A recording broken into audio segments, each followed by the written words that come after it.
Good afternoon. I'm Bob Carter, the Senior Vice President of Auto Operations at Toyota Motor Sales USA. On behalf of our 32,000 Toyota employees in the United States and our 1,500 Toyota dealers across the country, I want to welcome you to today's Toyota Save Mart 350 here at Sonoma Raceway. This is the 8th consecutive year that we partnered together with Save Mart and sponsored this race. And we recently celebrated Toyota's first decade in NASCAR racing with our Camry and Tundra. We're extremely proud that Camry, America's best-selling car, has won 65 Sprint Cup races, including 3 times here at Sonoma. And Tundra has been a big winner in the Camping World Series. So from all of us at Toyota, we're eager to help kick off this summer with some great road racing today. And we're really excited about an all-new 2015 Camry coming to a showroom near you in just the next few months. Thanks for joining us today. We hope you enjoyed today's race. Toyota and NASCAR, let's go places. The pit crews are ready, and they better be today, because they could play a huge role on if their driver could go to victory lane this afternoon at Sonoma. And now we go shore to shore with Joe's Crab Shack. Jamie McMurray on the pole here today, 2nd consecutive year he's done it. And when I bring in Larry McReynolds, I ask this question: where will today's winner come from, Larry? Because there are some great road racers starting deep in the field. Yeah, Adam, we have 4 drivers that's qualified outside the top 15. You look at Marcus Ambrose, Tony Stewart, Martin Truex Jr., and Clint Boyer. Those 4 drivers, they have 11 combined road course wins, 4 here at Sonoma. I'm going to throw in Casey Kane in that list starting 30th. Boy, does he need something to happen as well this year. And they all know, Larry, if they can get a victory here today, they can earn a spot in the chase. How about Marcus Ambrose, one of the best when it comes to road racing? His average finish 9.3 is the best. And now we go trackside for the command. For the most famous words in motorsports, please welcome your Grand Marshal, Bay Area pitching great, Vita Blue, and Toyota Save Mart 350 Hometown Heroes. Okay. 1, 2, 3. Drivers, start your engines!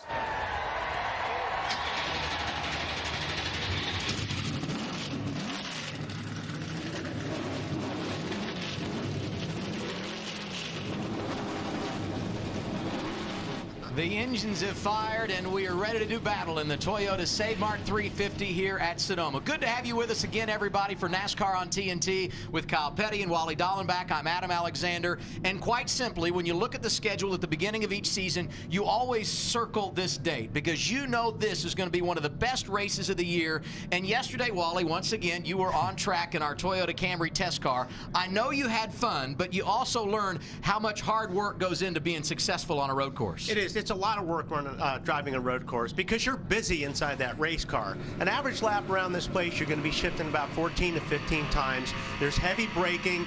You're turning left to right. You're being thrown around the car. But most importantly around this place, when the tires go off, it's kind of like you're driving in slow motion. These cars slide all over the place. It's really hard to get the power down. You've got a lot of rear spin. That's when a really good road course driver can manage his car and be able to keep that position up front. And it's tough to do. Kyle, I want to go back to something that Larry McReynolds was talking about. We got some great road racers starting outside the top 20. Jimmy Johnson, Tony Stewart, Clint Boyer, who won here a couple of years ago. Also back there is Casey Kane. How do they manage their day knowing they don't have much track position? I don't have a clue how they're going to manage their day, because the one thing is, you can't just bide your time on a road course. You've got to be moving forward. You've got to be making time. We've heard these guys talk about tire issues, tire degradation, and how they're going to have to control their tires. Now, what kind of strategy can they have? They start back there. They say, we've got a 3-stop race. Some guys are saying we've got a 2-stop race. I think the strategy is going to be ever changing during this race, and it depends on where you're running. So I think Jimmy and Tony and those guys that start back there are going to start on one strategy, but Chad and those crew chiefs, they're going to be willing to change and throw the kitchen sink at it at some point in time to get up front. Strategy today is going to be a moving target. We'll see how it all plays out next. NASCAR on TNT continues live Sonoma in a moment.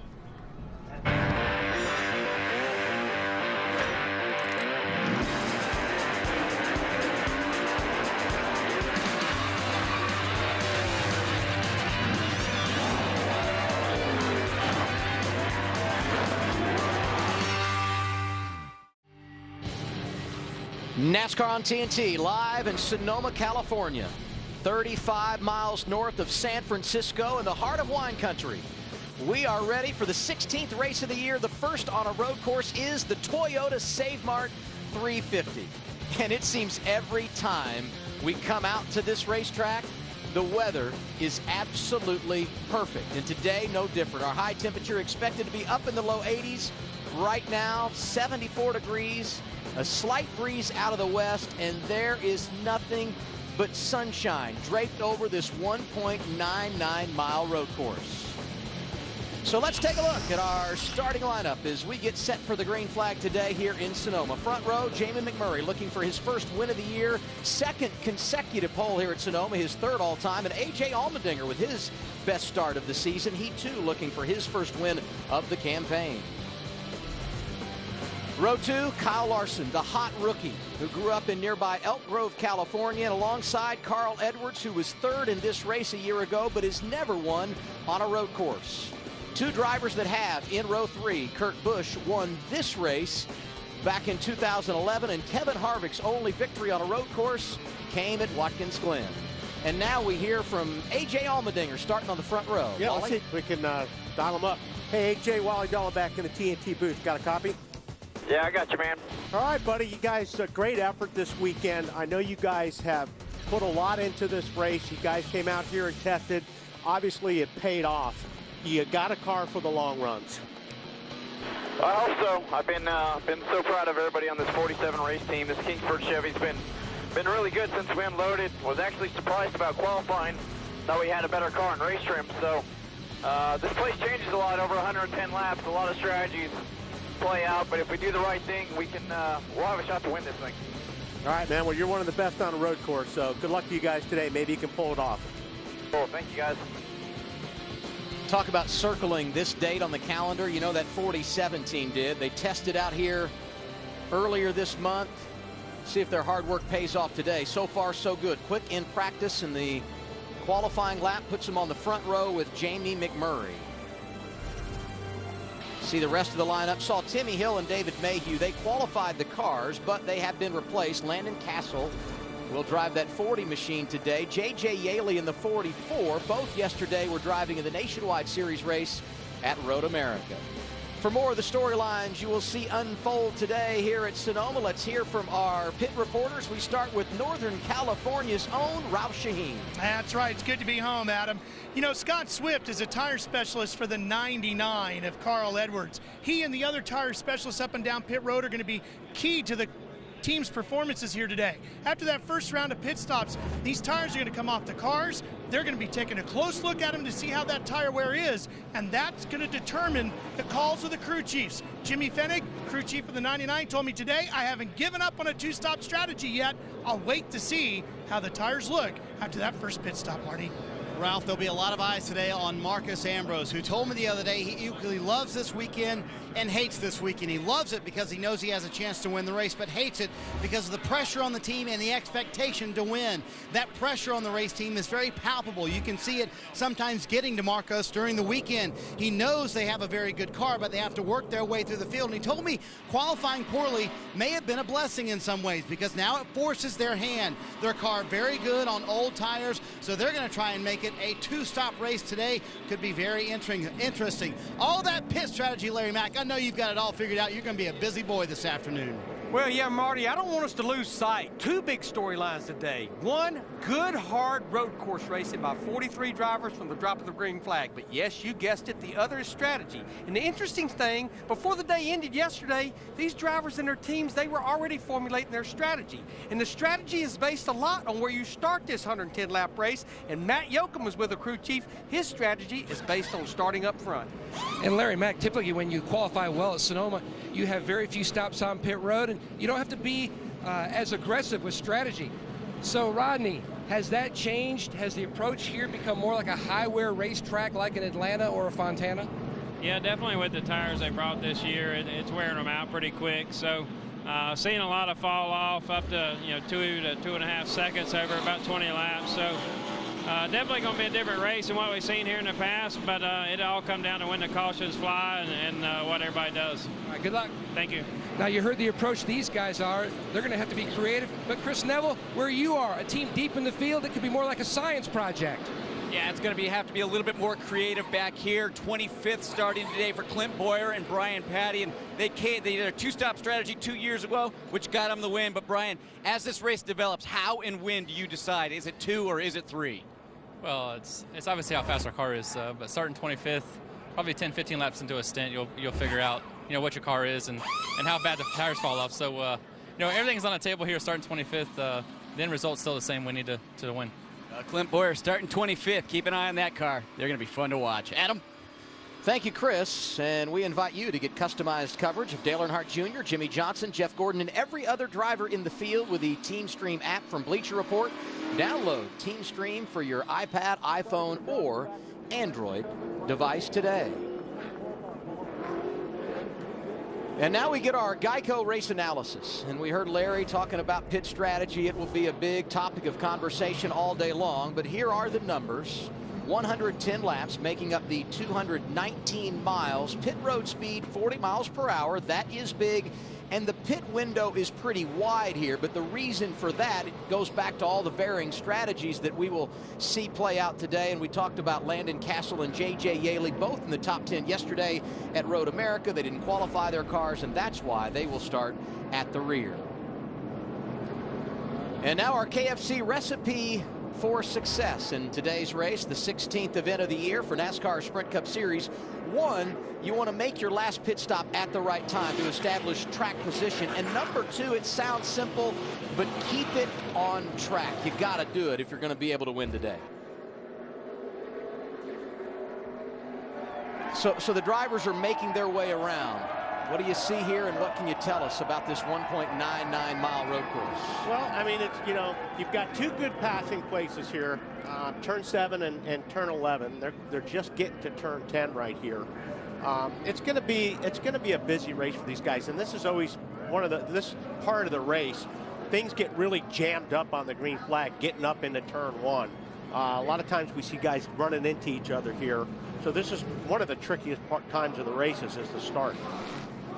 Now, this is the hairpin, and this is really the best passing zone. This is where you try to set up a guy, get through turn 10 well, and outbrake him going into 11. It is hard to pass here, and that means restarts and the start of the race very good to establish track position. New track record for Jamie McMurray. He's on the pole. We are green in Northern California.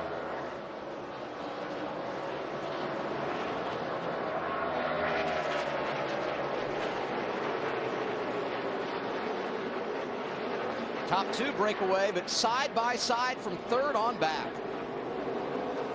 Boy, Jamie made a perfect start. Cleared Allmendinger, so he had plenty of room in between him and AJ getting through the corner. Everybody got through pretty clean, Kyle. Yeah, and Carl had a great start. He drove up and had the inside line, but when he got to he saved that thing. That was big right there. It looked like, I don't know if he got on the brakes and it stepped out, if Vickers stepped out a little bit, or if somebody got in the back of him, but he was almost out in the dirt sideways. And A.J. Allmendinger, as we go down to the S's, already had a look on Jamie McMurray trying to make the pass. Yeah, and this is the easiest time to pass somebody right now is when you've got really good tires. So if he gets close enough here through 10, he might be able to take a look at him under braking. Yeah, we see this week in and week out. In those first couple of laps after a restart or after a caution, when they throw the green flag, you've got to make something happen on those good tires. Down through turn 11, first time today, and A.J. Allmendinger is right there on the back bumper of pole sitter Jamie McMurray. That one car is going to lead the opening lap. A.J. got off of turn 11 really well. He looks like he gets through this section a little bit better than the one car. Let's go back and look at what happened as they came from turn 7 and were going down the hill. I'm trying to figure out you see who back that was. You see Vickers back. Yeah, I think he just got run off the racetrack there. I think the 41 car of Kurt Busch kind of went to take that line, and then his prerogative, he's in front, went to take the line, and I think Vickers just ran out of room. This is a passing zone right here. So if the 47 of AJ, you see him draw up on him, but he's got to stay close to him through the S's to get into turn 10 to get that good solid run. You see Jamie put a little bit of distance on him right here through the S's. Fast part of the racetrack, comes down the sweeping left-hander here into turn 10, and if he can get close enough, get a good run off 10, he can outbreak him into 11. He's got it. He's got it right there. He's got a good run. He's going to take a look if Jamie doesn't shut the door on him. There goes Allmendinger to the inside, down into turn 11. Not a lot of room there. But Allmendinger going to be able to drive by McMurray, who tries to battle back, and it's going to be a dogfight back to the start-finish line. McMurray not going to let it happen. No, and I think those guys, but if he can hang on the outside here, now he's got this line. Now he's got the end, and that's the way road course racing is. One corner you have the advantage, the next corner the other driver does. And I think AJ did a really good job getting into turn 11. He did not overdrive turn 11. He wasn't very aggressive. He stuck it in there to make sure and see if it would stick. But at the same time, he gave Jamie plenty of room. But he's wearing him out. He's wearing him out right now. Allmendinger feeling pretty good about his car early, I got to believe, Marty. Adam, this is a fun battle to watch. AJ trying to get around Jamie McMurray. And Wally, you can imagine the pressure on AJ Allmendinger. He knows he has a car that can win this race. They've invested so much, as you talked to him before they went green, in trying to win this race. And they honestly feel like they can win any weekend, but they know their best shots are here and at Watkins Glen with AJ's skill, and this team desperately wants to win. AJ all weekend long has been trying to keep himself calm, trying to tone down how good this race car is, but you can see he wants to lead badly, but how hard do you push it, Wally, this early in the race? Well, to me, it looks like we've only run a couple of laps, but it looks like, you know, AJ mentioned when we were talking to him that he thought he had a car good on the long runs, and it's starting to show. It looks like Jamie is starting to chase his car a little bit more than AJ Allmendinger is. So if Allmendinger's patient here and he just bides his time, I believe he'll get that top spot. What's the story for Jamie McMurray, the race leader right now, Ralph? He really wants to see what this car's going to do over a long green flag run, Adam, because that's when they're going to be able to start dialing this car in. In talking to his crew chief earlier today, they said that's what Jamie does really, really well. He gives us good information. They didn't feel like they were the fastest car off the trailer when they got here this weekend, but Jamie gave them great info. They worked on the car, and they're at the front of the field right now. Even if they lose the lead early here, they feel confident that with the info that Jamie can give them as the race goes on and they get long green flag runs, they can dial the car back to where he needs it for the run to the checker. Jamie looks like he's a little bit better on the first part of the S's, and Allmendinger looks like he's a little bit better on the bottom pair. You know, Kyle Busch, a couple of spins in practice this weekend, but here he is working to the front up to 15th. He's gained 5 positions since the start of the race, and that means he's already gotten around Jeff Gordon, the guy who's won here more than anyone else.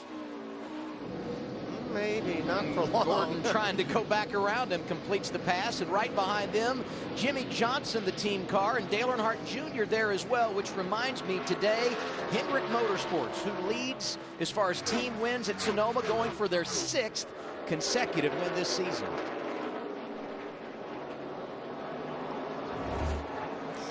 Look at the guys that are on the move early. Mentioned Kyle Busch. Jimmy Johnson's picked up 5 positions. Not bad for Ryan Truex, and Casey Kane, who won here in 2009, looking for his first win of the season, started 30th, but so far so good. He's up 3 spots, Kyle. Yeah, and we look at these numbers, 5 spots, 4 spots, 3 spots. On an oval track, you'd look at it and you say, that's not very much. On a road course, that's a huge move in 2 or 3 laps to be able to catch someone out of position, as we see Jimmy try to take that spot in turn 7 there. Racing for 16th, Kyle Busch and Jimmy Johnson. Kyle won this race in 2008. In fact, he swept the 2 road course races that year. And the last time we went road course racing, last August at Watkins Glen, it was that number 18 M&M's Toyota that pulled into victory lane.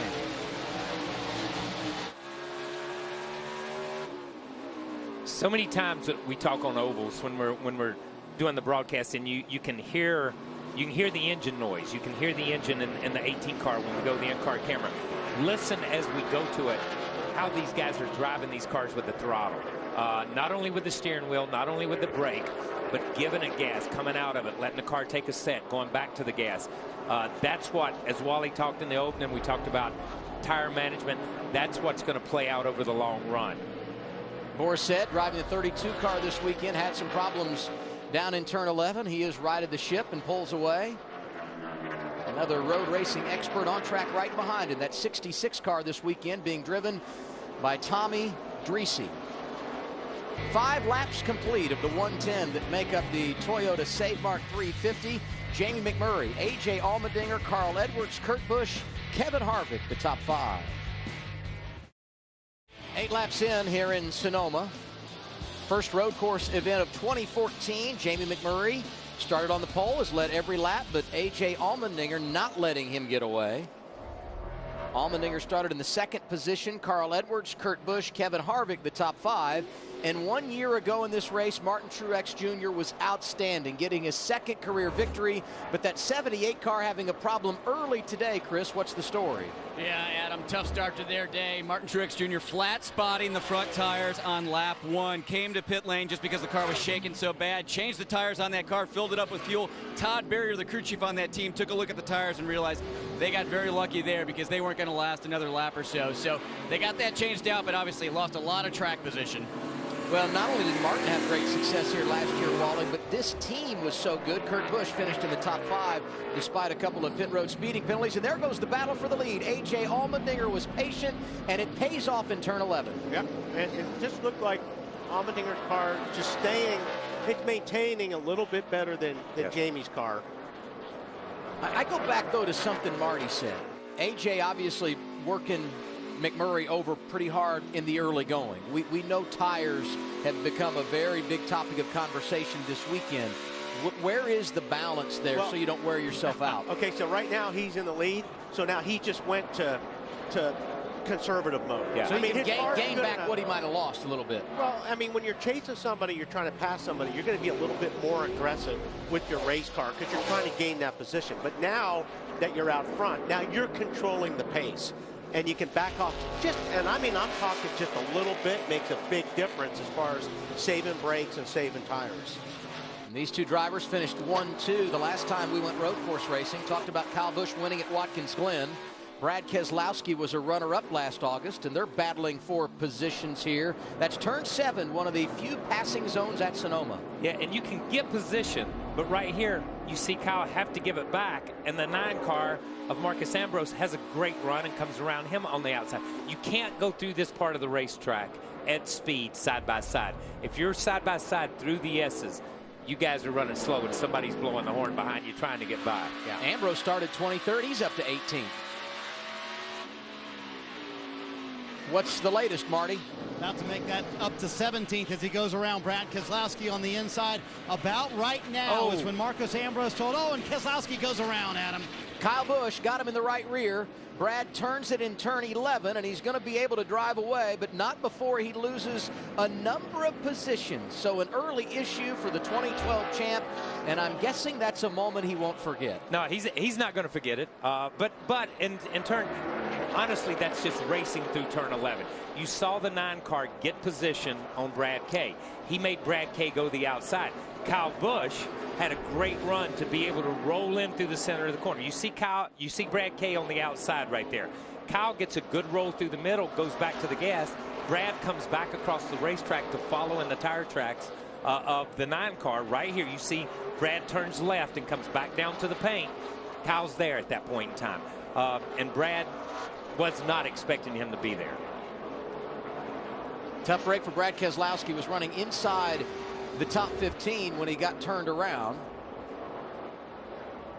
And he's drifted back now, Larry, and he's going to have to try to do something to regain that track position. Well, the thing about it, Kyle and Wally, they both have laps here at Sonoma and at Watkins Glen, our other road course that we run in the Sprint Cup Series. And as we know, they are 2 totally different road courses.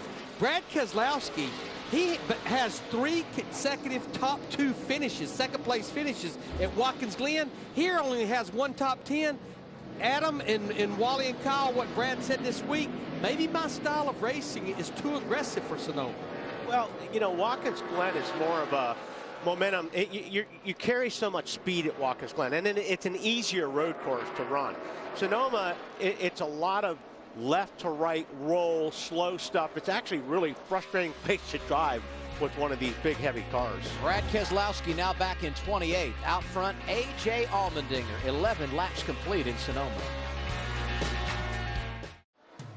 Let's see what the Frans are up to on our new Fram Cam, brought to you by Sprint's Family Plan. Get your friends and family members together on the Sprint Unlimited Family Plan and pay as low as $45 per month per line. Visit sprint.com/speed for more.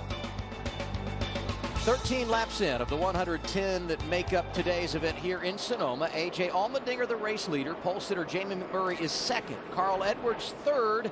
Actually, he's now fourth, because Kevin Harvick just went by. And then there's Brad Keselowski, who finds himself 31st after that earlier spin.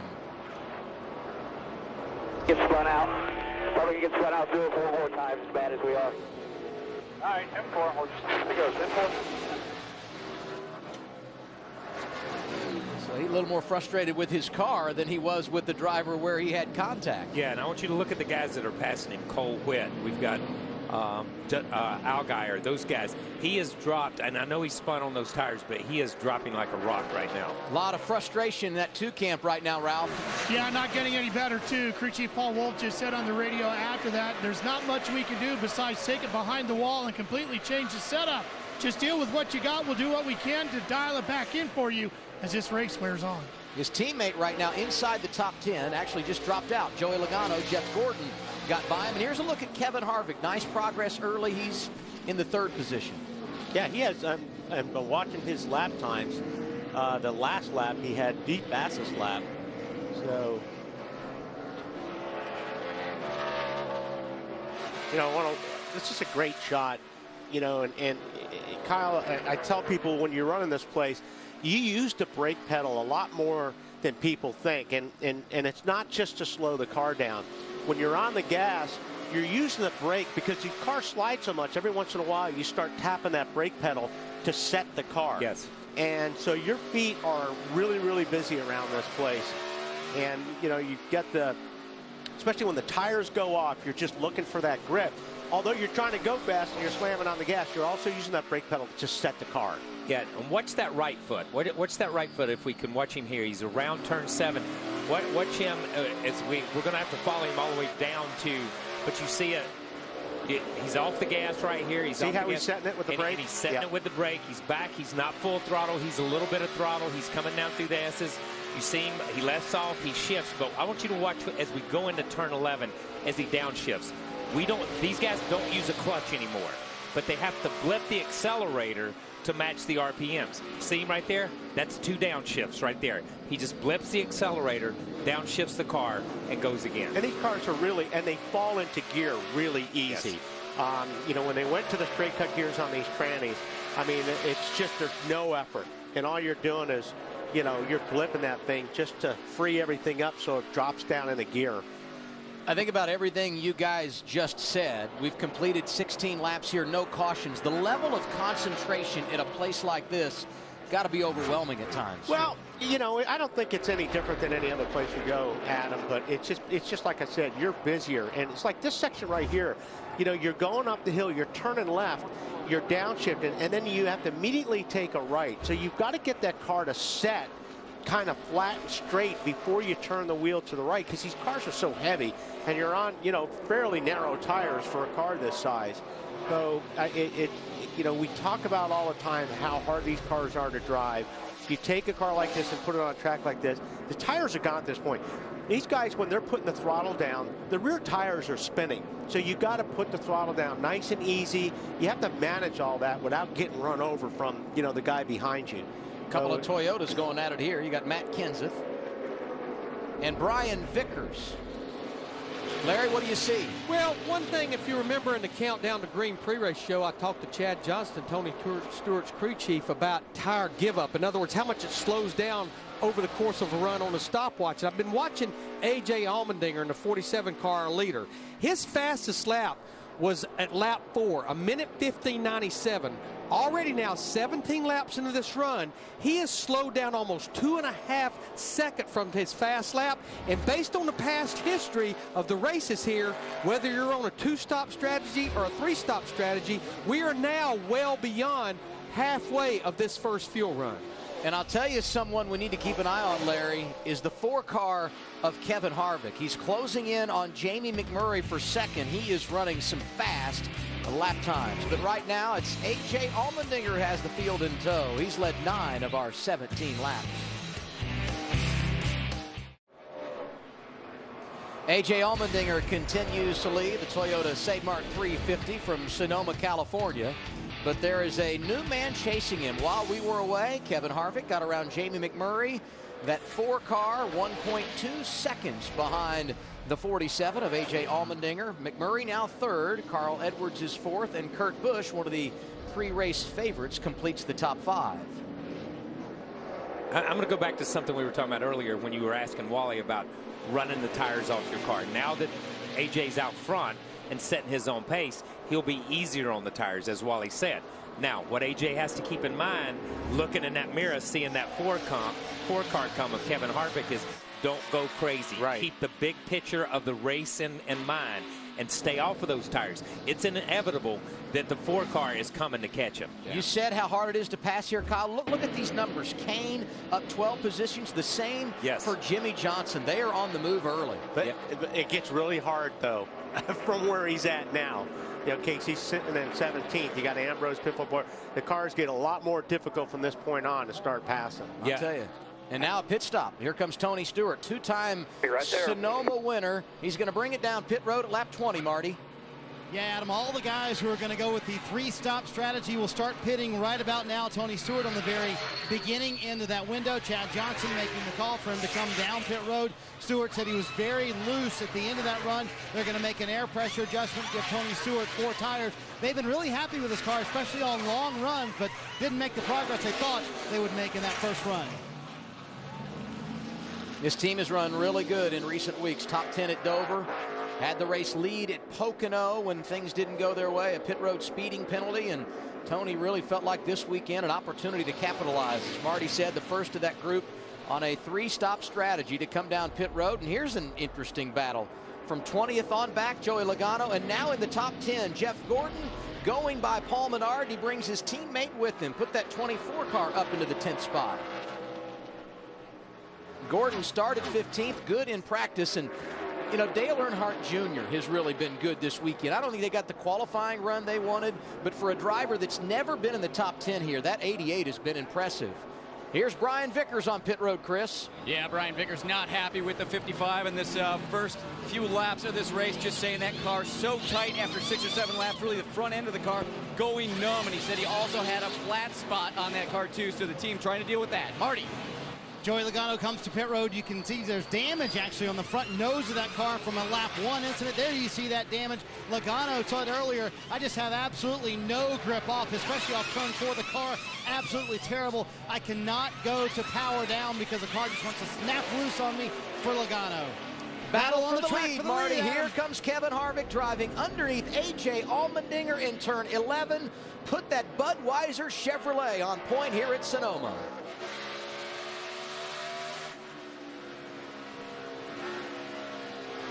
What's the latest for Kevin Harvick, Matt? He's out front. Well, if you go back to practice on Friday, Harvick made a 17-lap run. They knew that the lap times fell off at 2 different places, lap 3 and lap 11 on the run. Rodney Childers told Harvick before the race, I expect the first run to go green, so we're going to have to be extra smooth and take care of your tires. That's what he's done. But the big concern now, Harvick has said several times, I'm having issues getting the car into 4th gear, so possible transmission issues for Harvick early on. Marty? Matt, A.J. Allmendinger actually predicted that Kevin Harvick would go around him. He told his crew, Brian Burns and the gang, the car's not bad, but guys, we're losing all of our forward bite from the middle of the corner off. Our rear tires are completely gone. He told him about 4 laps ago, Harvick's going to get this lead before we're done with. This is where they thought they would be really strong today on the longer runs. A.J. and his team pitting in about 2 laps, guys. Well, you could see in that shot, too, how the 4 car just drove away off that corner. So, yep, rear tires. And when Harvick went to second, he was 2.5 seconds behind Allmendinger. He's got a fast car early here at Sonoma, and he's out front. Kevin Harvick continues to lead here at Sonoma. His advantage over second place A.J. Allmendinger, 6.2 seconds with 24 of 110 laps complete. And we've already seen a few drivers come down pit road under green. These are scheduled stops based on the strategy that you are employing here today. And as we look at Harvick, Carl Edwards is now up to second. Kurt Busch is third. Kyle Larson is fourth. Ryan Newman finishes out the top 5. And one of the reasons why you have changes at the front, A.J. Allmendinger, Jamie McMurray both on pit road. Let's cover the stop for the 47, Ralph. Marty, excuse me. Our second place man, Adam, hits pit road. A.J. Allmendinger said, guys, don't change the car very much at all. They're going to take half a pound out of both rear tires, trying to get the car a little bit better forward drive off and trying to keep as much track position they can. Matt Kenseth also having a nice run. He too on pit road, coming down pit road right now, keeping the car in the top 15. He said also, I have no rear grip as well. It'll be an air pressure adjustment for Matt Kenseth, trying to tighten that car up. Also a wedge adjustment, especially at the end of the run. That's where Kenseth is really struggling. And this not one of Kenseth's better tracks.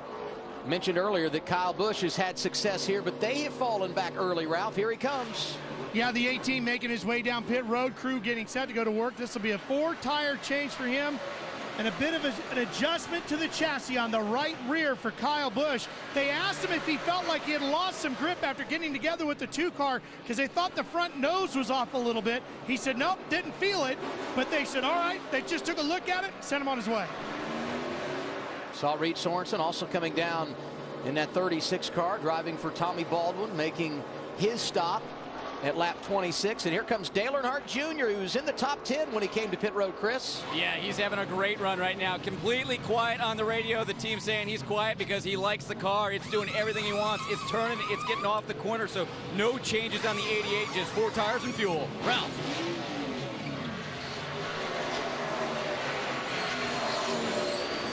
24 of Jeff Gordon is in. They go to work on the car. They're going to put 4 tires on it, fill it with fuel. Everything looks pretty good with this car. They're very happy with the performance right now.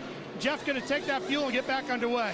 Kind of a yo-yo day for Gordon. Started 15th, dropped back, rallied up into the top 10, and was scored in the 11th position when this cycle of green flag stops began.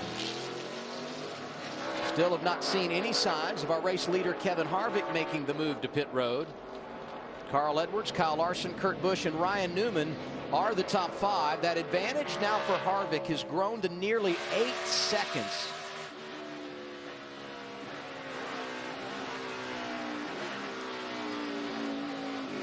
Larry, we've seen some pit stops, so what are you seeing from a strategy standpoint at this stage of the game? Yeah, we're seeing Kyle Larson in the 42 car on pit road right now. And what I think you need to pit right now, because I think this is a 3-stop race. And if you pit right now at lap 27, that makes you run an even amount of laps the rest of the race. Marty. Larry Mack, Chris Heroy makes a call for Kyle Larson to come to pit road. An impressive race thus far. Hung in the top 10 the entire run.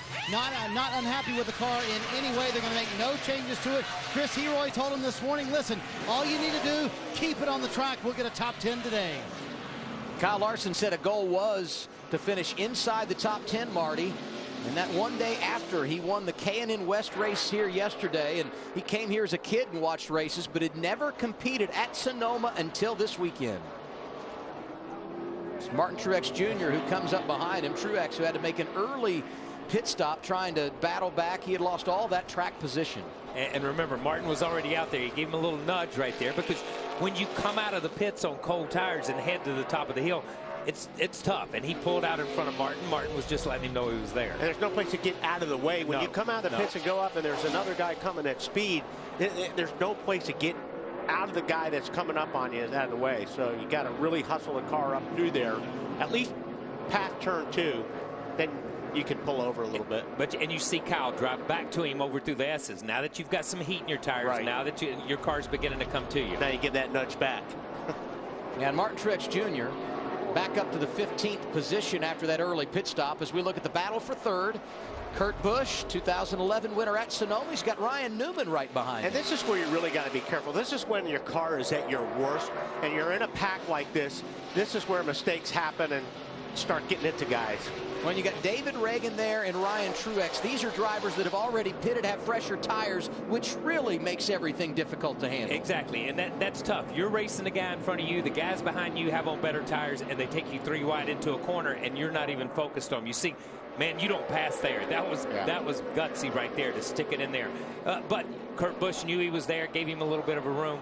But you've got to get the most on your new tires that you can when you go back out. Right. I mean, you're 3 or 4 seconds a lap faster on new tires. So, yeah, I mean, Kurt's got to be careful he doesn't get run over here.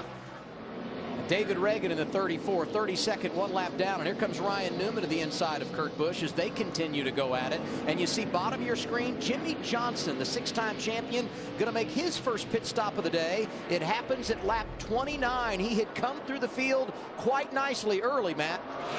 He sure did. One of the fastest race cars. In fact, Chad Canals told him several laps ago, all right, give me the next 5 laps as hard as you can go.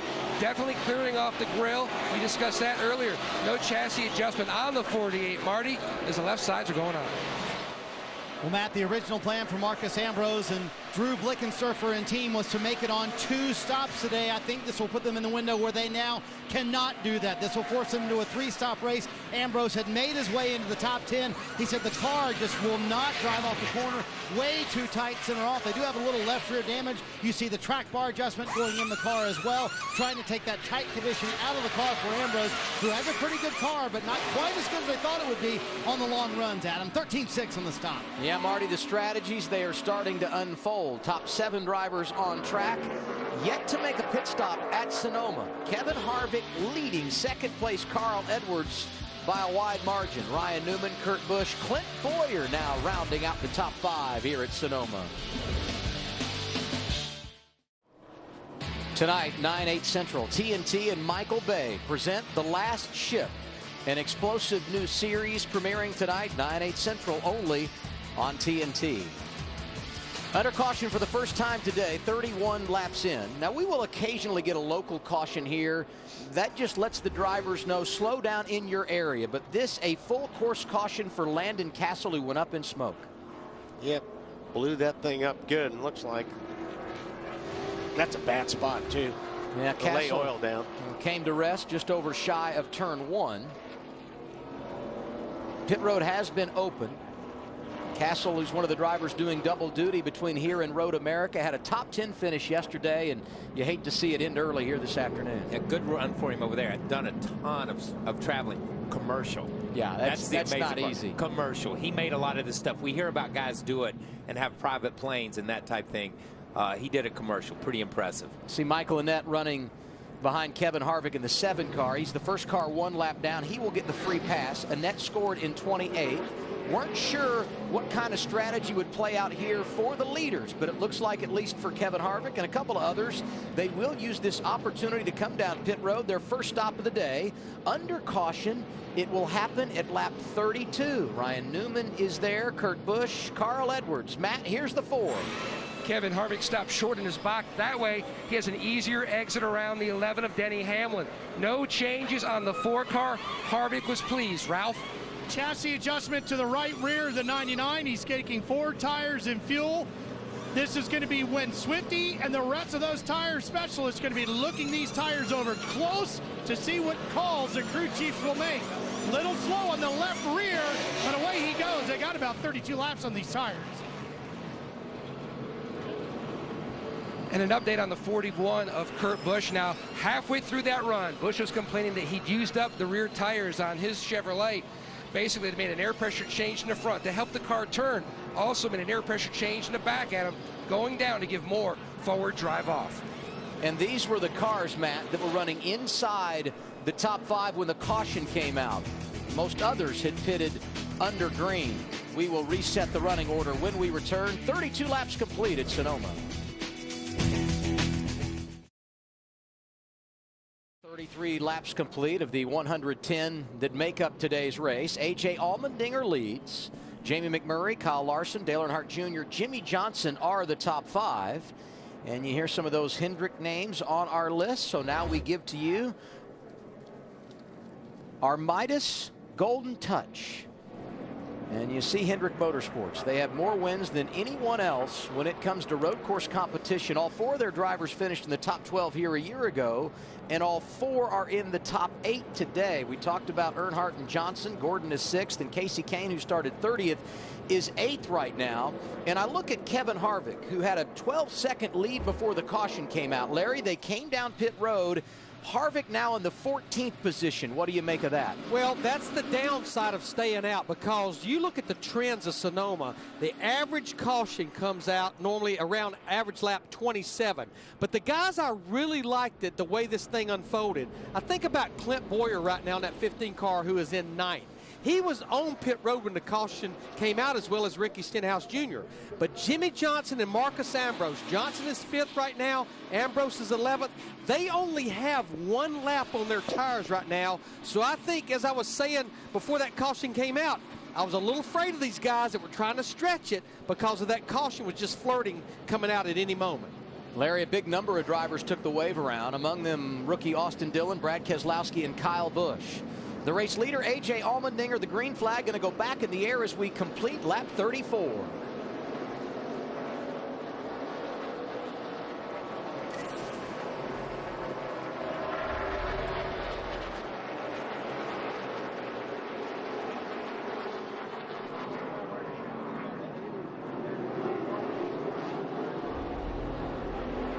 Good move by Dale Jr. there on the outside through turn 2. He's having a great day. Yes, he is. He's up to 3rd right now behind Jamie McMurray. That puts Kyle Larson back to 4th. The rookie's been impressive in his Sonoma debut. Tell you someone we haven't talked about, Casey Mears in the top 10 has been wonderful all weekend. Good in practice, good qualifying run yesterday. Has stayed in the top 10. And look at Dale Jr. working over Jamie McMurray for 2nd. Strong move on the outside around the 1 car of Jamie McMurray on the outside around of turn 7. That's a hard move to make. What's Dale Jr. saying on the radio? He's got to be ecstatic, Chris. Well, it was kind of fun to listen to he and Steve Letarte talking these last couple caution laps. He's saying that car really is just fantastic getting off the corners, and I think we just saw that over in turn 7, how well that car's planting the power. He said the only adjustment he's making in the car is trying to dial in a little bit more rear brake to try and free the car up on entry. But right now, Dale Jr. just having a great time in the 88. And while you're talking about the 88, we got a mess in turn 11, Wally. Yeah, and getting back to that, a lot of these guys like Earnhardt, I think even Jimmy Johnson, when they made their pit stop, they didn't make any changes. So, you know, slight changes, which tells you they've got good race cars if they just get the track position, which Earnhardt Jr. obviously does now. Casey Mears is 9th, but they're getting impatient behind him. On board here with Clint Boyer, who's 10th, and right behind him, the 9 of Marcus Ambrose as they head down to turn 4. And Mears got a lot of damage on the front of his car. I don't know who he got into, but front end of that thing is crushed in.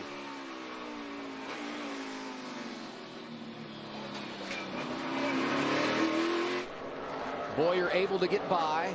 You move him up now to 9th in the running order. There's Ambrose and Harvick, who restarted 14th, starting to move to the front again. He is 12th right now and looking for more. And you see right behind him there, Kevin Harvick. Kevin has to be patient right here. He's got the best tires of this group, and he can't put himself in a position to run into these guys when they check up earlier because of their old tires. Wow. Wow. Casey go. That's Mears is going to the pit lane. I don't think Ambrose was ready for that. Yeah. Race leaders coming off of turn 11. Saw Kurt Busch in the frame. He was good early, 13th right now, and there goes Mears down pit road. So good early, running in the top 10, but he's going to have to fix that damage. What's the latest on the 13, Matt? The biggest thing now, Booty Barker, the crew chief, working out the game plan of fixing the sheet metal damage on the left side. Besides changing the left side tires, he's working in several specific areas to try to pull out so he has clearance with those tires. Did a pretty good job of taping that down in short order. Yeah, but he's got that big hole in the grill, and that just, you lose all your downforce right there. And we've heard these guys talk about when the front tires go off and they can't, the car won't turn. Then that's an issue for him. Without that front downforce, that'll be an issue. Jimmy Johnson has gotten around Kyle Larson for 4th, and you know, you go back to practice on Friday, that 48 team, Kyle, was working on segments of the track, never put up a big lap in practice. not great in qualifying yesterday. Oh, contact as they come into 11. Dale Earnhardt Jr. going for the race lead around A.J. Allmendinger. He did touch him a bit, did he not, going to 11? He gave him a little bit of a tap there.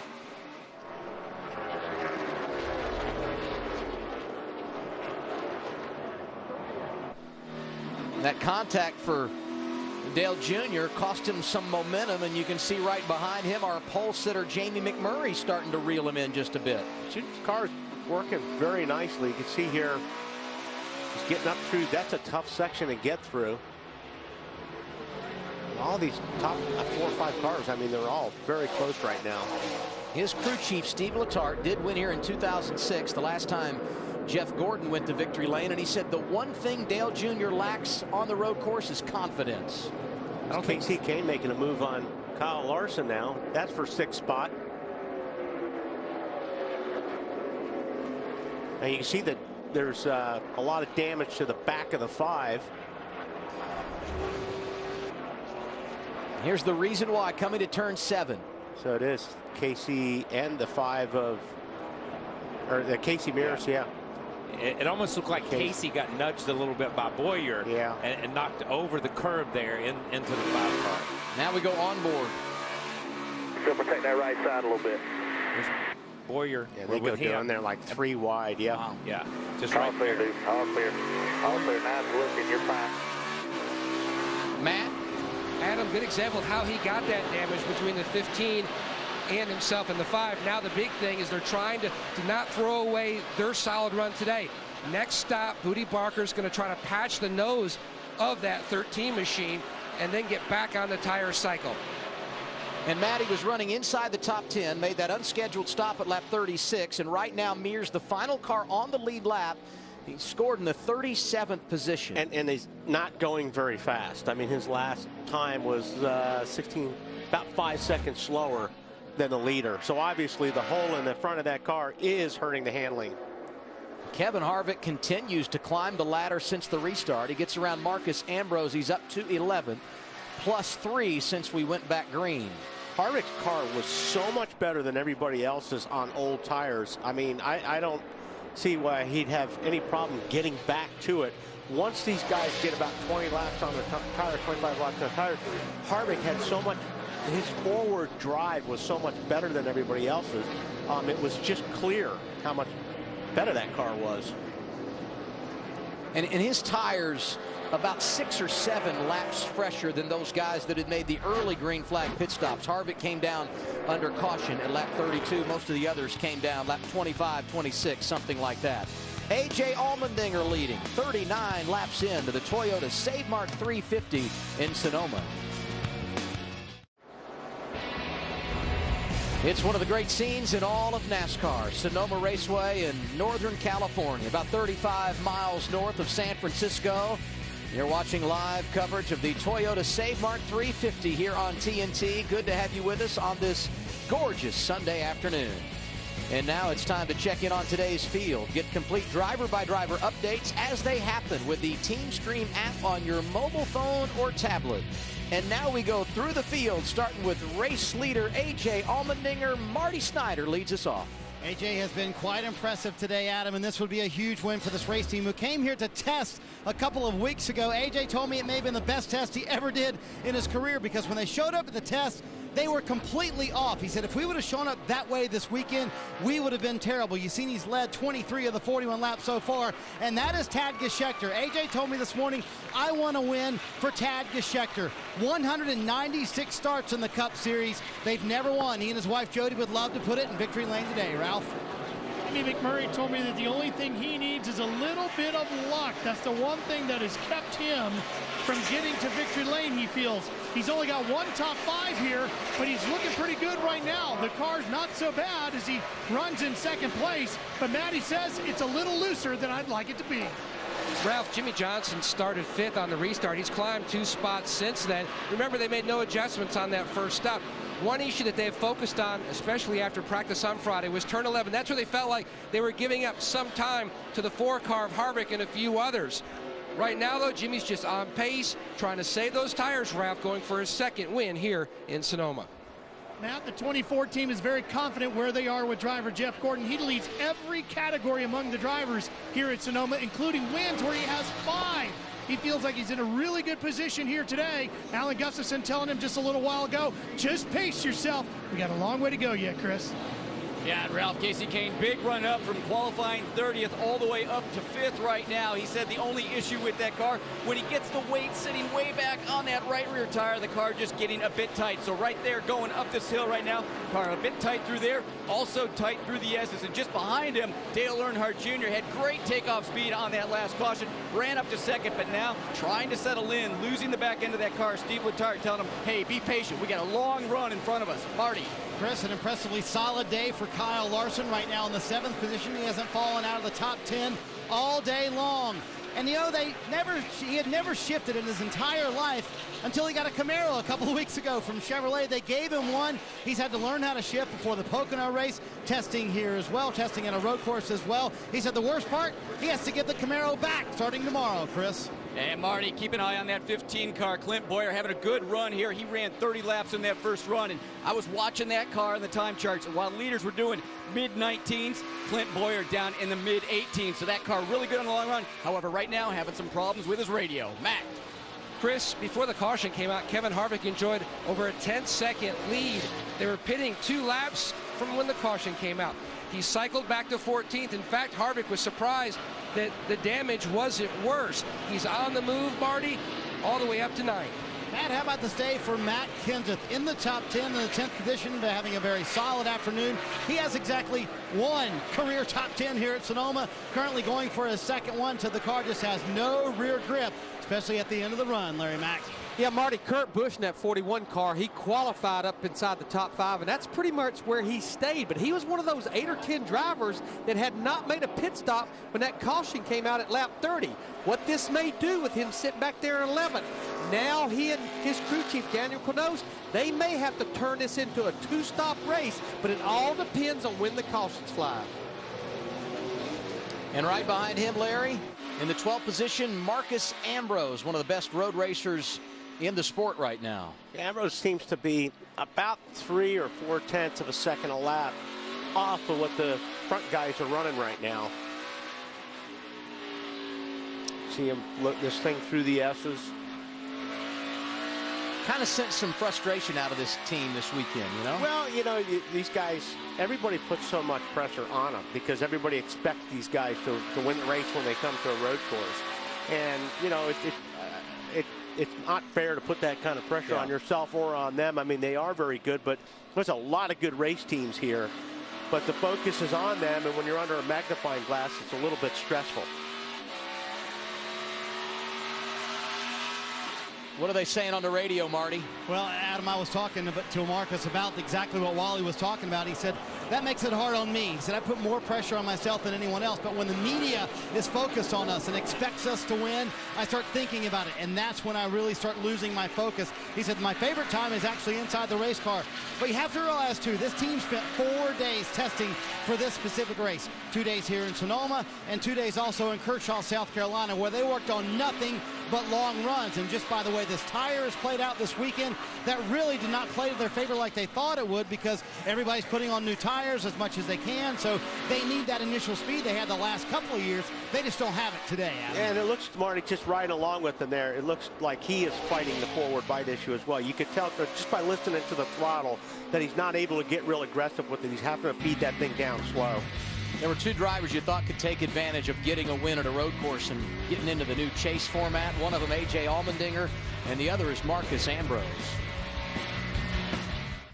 Let's take a closer look at today's race, brought to you by Sprint. Bring your digital music to life with a new HTC One M8 Harman Kardon Edition. 0 down with a Sprint family plan. Visit sprint.com/speed to learn more.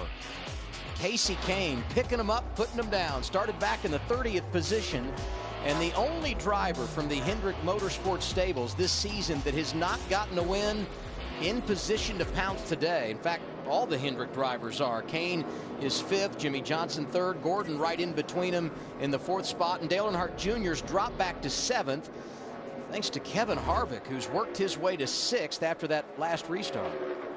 Harvick's car is really good. I mean, I think it's the best car out there. He just seems to get, well, as everybody falls off, his car doesn't, and it just looks like it picks up speed.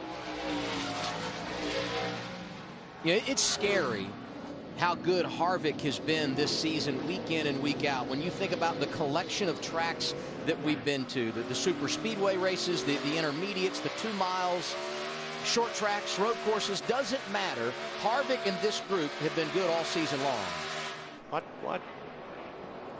He seems to be gaining on these guys a lot, getting into the corners. I mean, look how much he closes up on Casey there. He just rolls in a lot faster and is still able to get his car turned. We've heard so many of these guys say, my car's tight. Oh, wow. Thing got away from Kane there a little bit. He had to save it. And see how Harvick just rolls down into the corners? Kevin Harvick, 14th on that restart, getting around Casey Kane. He's back in the top 5, Matt. Continues to climb. Now, I spoke with Rodney Childers this morning. He told me the biggest thing that impresses him about Harvick's driving style is just that he's so smooth. He said today will be a great example of just how good he is behind the wheel, especially when you have to go into tire conservation mode in a sense like we're seeing today. He says his car will be so much better near the end of the long run because he is just so smooth and takes care of him.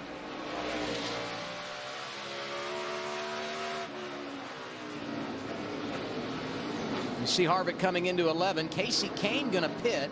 And right behind him, Dale Earnhardt Jr. giving up a position to Clint Boyer, who jumps up now to 7th. Yeah, when did Casey last pit? He was one of those that came down lap 26, so he was under the green cycle. Here he is, Chris. Yeah, Adam, he's a little bit early on this stop, but you can see all that damage at the right rear corner. Casey starting to feel like possibly the right rear going down. So that team, Kenny Francis saying, bring it to pit lane. Let's not risk anything. Let's pit just a little bit earlier and telling the crew, pull that right rear damage away from that rear tire.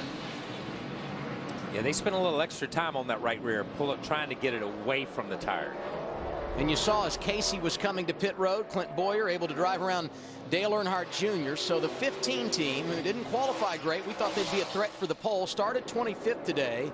But that 5-hour Energy Toyota scored in the 6th position, and you got to believe he'll be a player down the stretch. Won this race 2 years ago, and of course Michael Waltrip Racing has won here back-to-back races.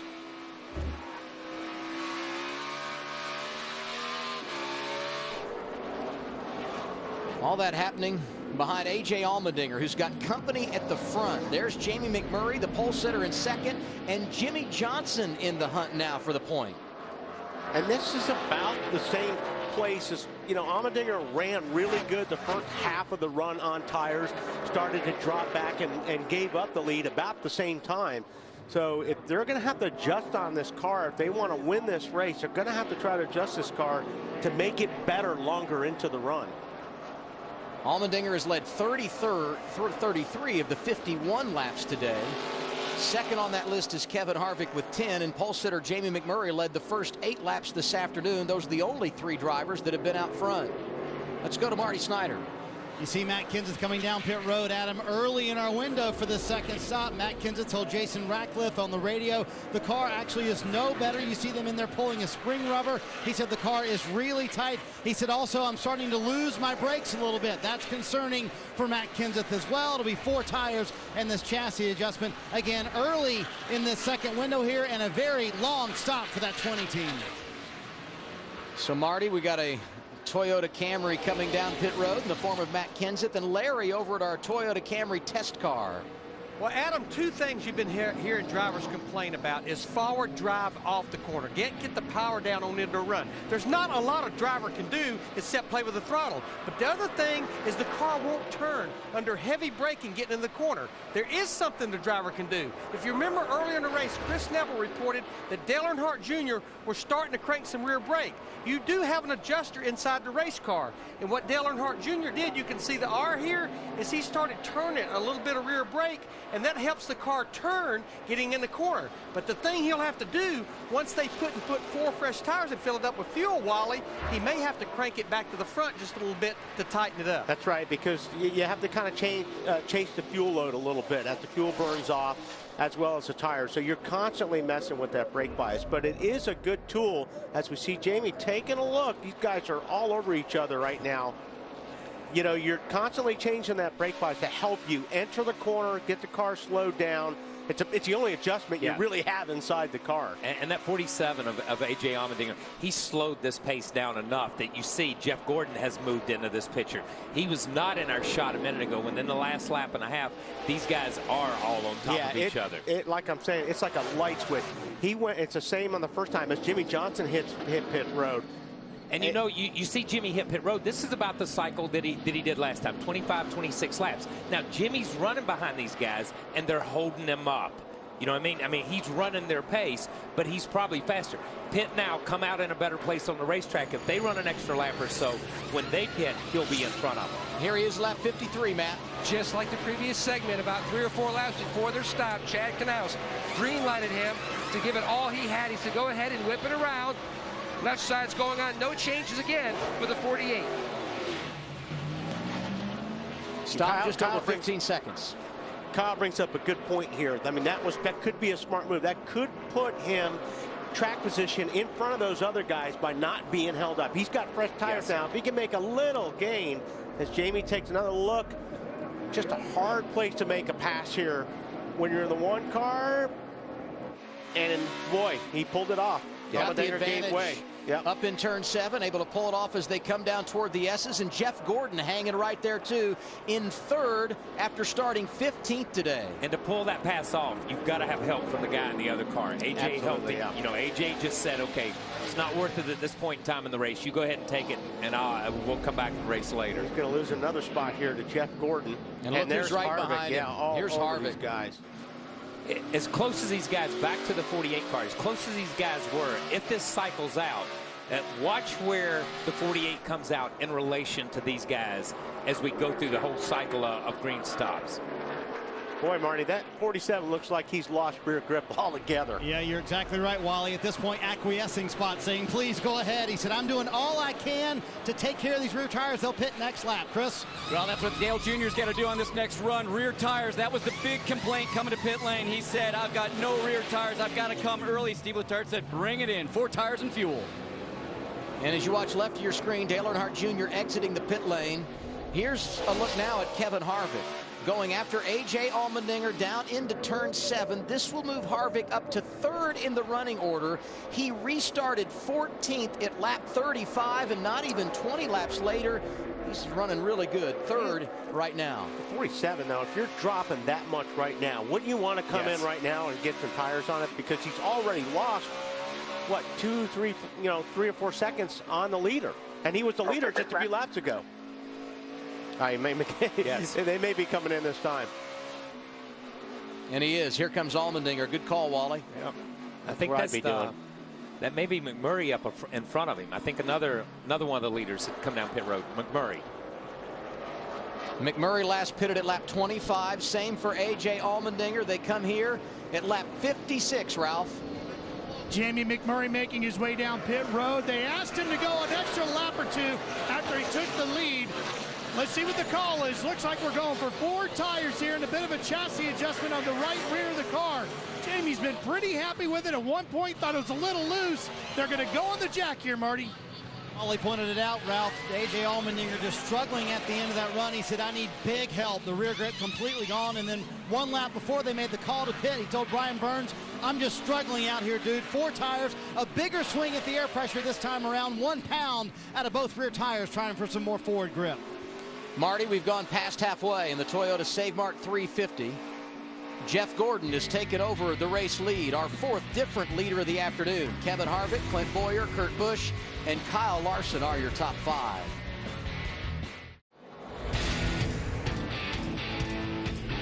.110 laps complete here at Sonoma. Jeff Gordon is the race leader. Kevin Harvick, Clint Bowyer, Kurt Busch, Marcus Ambrose the top 5.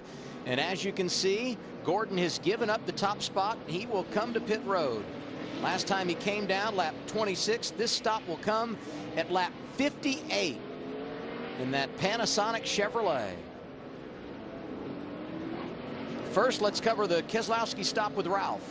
Here comes the 2-car Brad Keselowski in. And just in front of him is the 24 of Gordon. They're going to make a chassis adjustment, 4 tires on the 2. They're going to clean the windshield. Oh, they have problems with that. It's not going to be a completely clear view for Jeff yet. They go 4 tires. Let's see if they can get that windscreen clean. They can't. Oh, no, that's going to be a bit of a challenge for Jeff. It's going to be like a bifocal, Wally, as it's going to be clear on top, and about halfway down, it's going to be dirty. Yep, that's not good. It's like looking through a fishbowl when it's like that. That's just enough to aggravate you. Have you looked through a fishbowl? I mean, every day. Every day. Okay, just watching this as we're starting through our cycles here, and obviously Harvick's up front. He's not pitted. But as Wally and I were talking a minute ago, Jimmy Johnson ducked out of that pack and pitted early. After McMurray pitted and after A.J. Allmendinger pitted, he had a 6-second lead. He's 6 seconds ahead of those guys on the racetrack. Just by pitting that 1 or 2 laps and getting out on a clean racetrack, he got away from that pack. So when they cycle back through, they'll be behind him. And despite the fact that he made that pit stop, Kyle has already worked his way back up to 11th in the running order. Kevin Harvick leading this event now, a 1.7 second advantage over Clint Bowyer. 59 complete here in wine country. Caution for the second time today. Ryan Truex, who missed the race last week at Michigan, stalled out. And so the caution is waving. NASCAR officials going to try and give some assistance there. 61 laps complete. Kevin Harvick is the race leader. Sunday, MLB on TBS returns. It's July 6th. The Yankees and Derek Jeter travel to Minnesota to take on the Twins at 2 p.m. Don't miss the Yankees-Twins Sunday, July 6th on TBS. Kevin Harvick may be watching. He likes the pinstripers. Last time the caution came out, Kevin Harvick was the race leader. They came down pit road. That was at lap 32. Right behind Harvick now in the running order, Clint Bowyer, Kurt Busch, Marcus Ambrose, Brian Vickers are the top 5.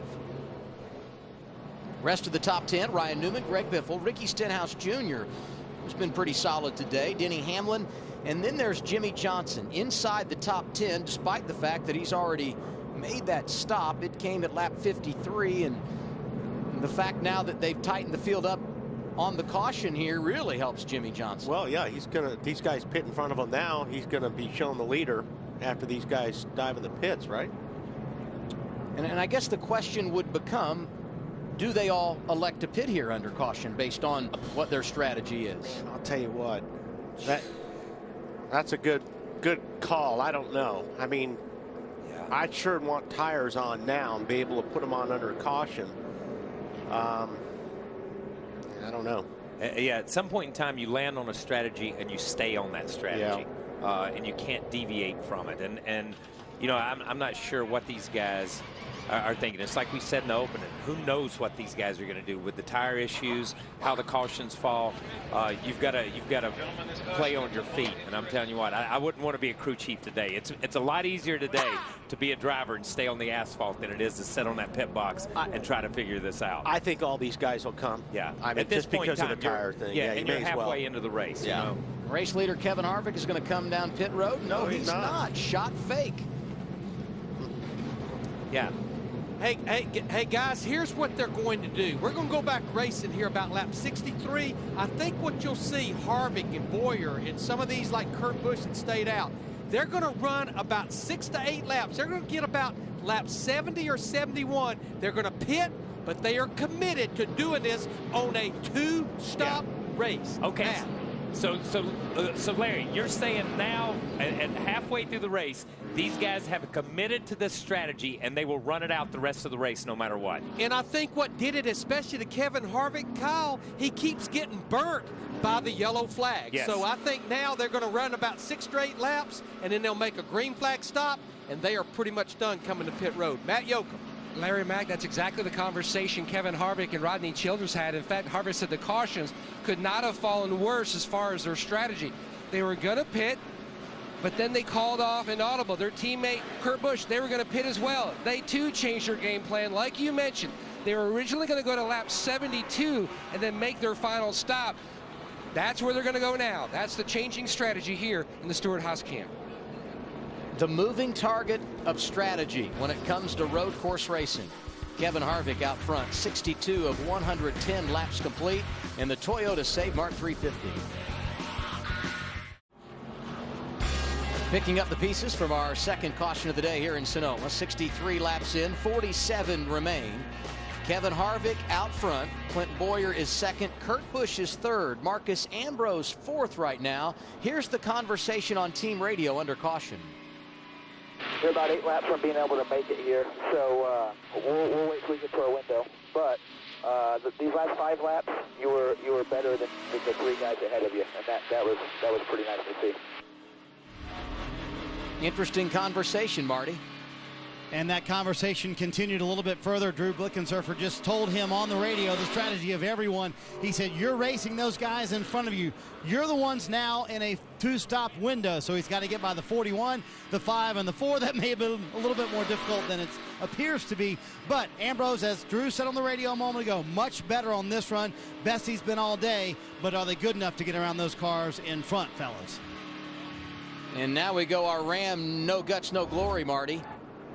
Larry, what do you see here as we have 47 laps remaining? Here's who I want to watch. I want to watch Jimmy Johnson in that 48 car because he has much fresher tires than anybody in front of him. He last pitted at lap 53 with 57 laps to go.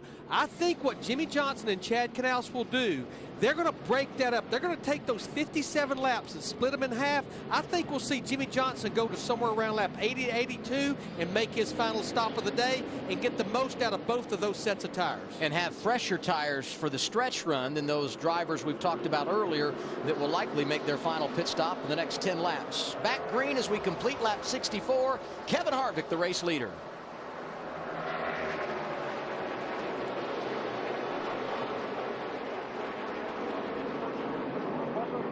Clint Boyer hanging tough as they go to the top of the hill. And look at Ambrose side by side with Kurt Busch behind him.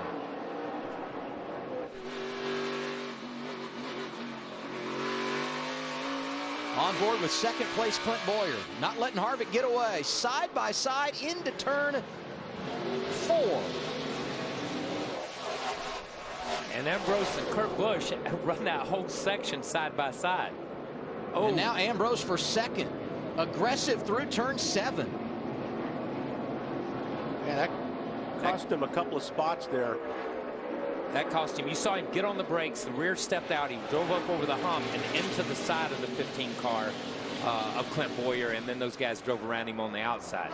Somebody earlier today picked the 55 car Brian Vickers to win this thing. He is third. Haven't talked much about the Toyota out of the Michael Waltrip stables today. Teammates running second and third, Boyer and Vickers, and Michael Waltrip Racing going for their 3rd consecutive win here at Sonoma as Newman goes wide through turn 11.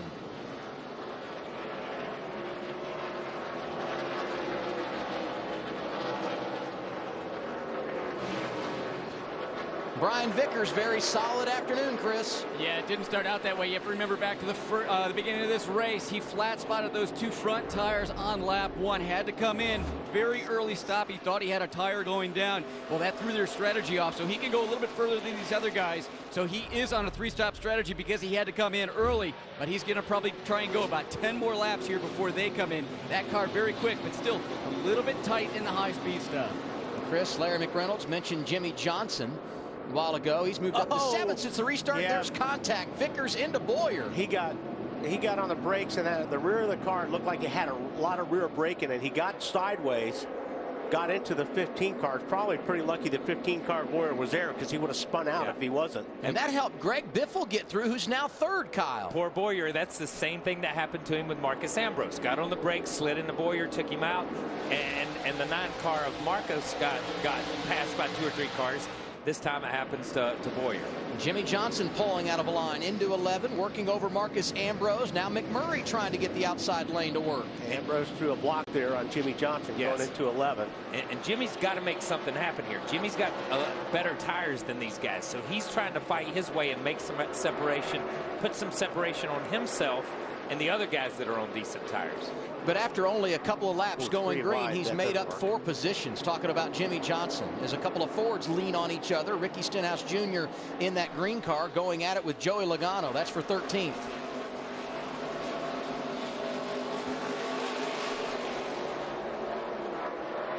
teammates Casey Kane, Dale Earnhardt Jr. side by side. They're in the 15th position there. You can just start seeing them guys getting a little bit more aggressive with each other right now. This is a point in the race where you're starting to take a little bit more.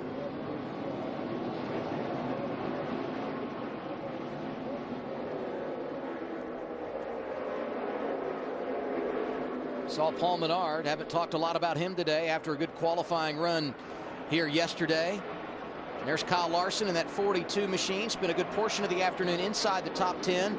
In the top 5, really. And right now, the Target Chevrolet is in the 12th position behind Ryan Newman. And here's Jimmy Johnson working around Greg Biffle. That's for third. He got by a bunch of people. Last we looked, he got past Ambrose. Now he's past Biffle. I said a lap ago he was 6th. He's now 3rd, Wally. Yeah, no, that was a good lap for him. And you said it. You got to make the fresher tires pay off. Yeah, there's Jeff Gordon. At this point in time, with these guys in front of you with tires that are 15, 20 laps older than you, you've got to get through them and put some distance on. I wonder if that damage or the contact on Bowyer didn't have a negative impact, because not only did he lose his rhythm, he's now dropped back to 7th. Well, he got by him, so did Gordon. Yeah, but Bowyer's on older tires, don't forget. Yeah, Bowyer's. So all these guys that are passing him are on better tires. Although Biffle also last pitted at lap 32. He drifts back. McMurray goes around. Gordon waiting in line. And you have to wait. You saw Gordon. He had a run, but he had to check up. And you've got to wait and bide your time down through this area. It's just incredibly hard to pass through this part of the racetrack. And all of this racing from second on back has allowed Kevin Harvick to pull away 3.3 second lead over second place that is now owned by Jimmy Johnson inside of Vickers in turn 11, the 6-time champion now in the runner-up spot. And I would say it won't be long before he's knocking on Kevin Harvick's door. And here comes A.J. Allmendinger. He's led the most laps today. He goes to 6th around Greg Biffle. Yeah, and we're seeing that those 20 laps on your tires makes a huge difference. And we see Stenhouse has a problem down there off of 11.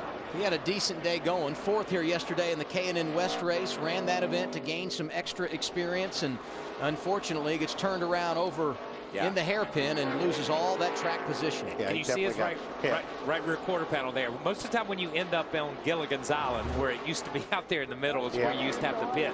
Somebody's got into you and spun you out through that way.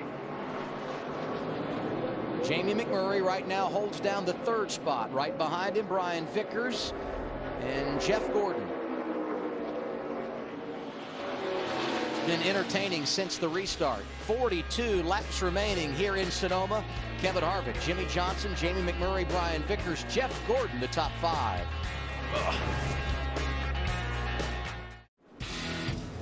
Third caution of the day here at Sonoma, and we have a new race leader. Jimmy Johnson was able to drive around Kevin Harvick. Jamie McMurray, Jeff Gordon also got by as we look back at how the lead change happened a moment ago. Yeah, we see Jimmy Johnson just coming underneath Harvick. And this is, like I said, and this was down in 4. This is just a difference between tires. Now, Jimmy's last, go ahead. I was just going to say, Jimmy's last pit stop at lap 53, McMurray 55, 58 for Gordon, and Harvick hasn't pitted since lap 32. Okay, so now this puts everybody on the same deal. Now you come in and you can make it on this stop, correct? So everybody's going to come in and change tires. Now it's just going to be, there is no more strategies, is what I'm saying.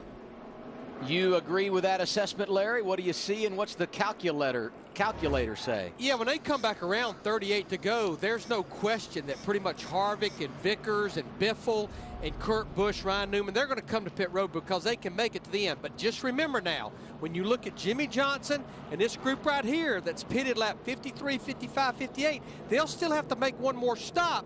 But I think they're going to go ahead and come too. The more I think about this, why would you not? Because you can make it to the end from here. Yeah, that's what I'm saying. This should be put everybody on the same playing field. So come in, especially if you're leading, go ahead, take your tires, and you got the track position.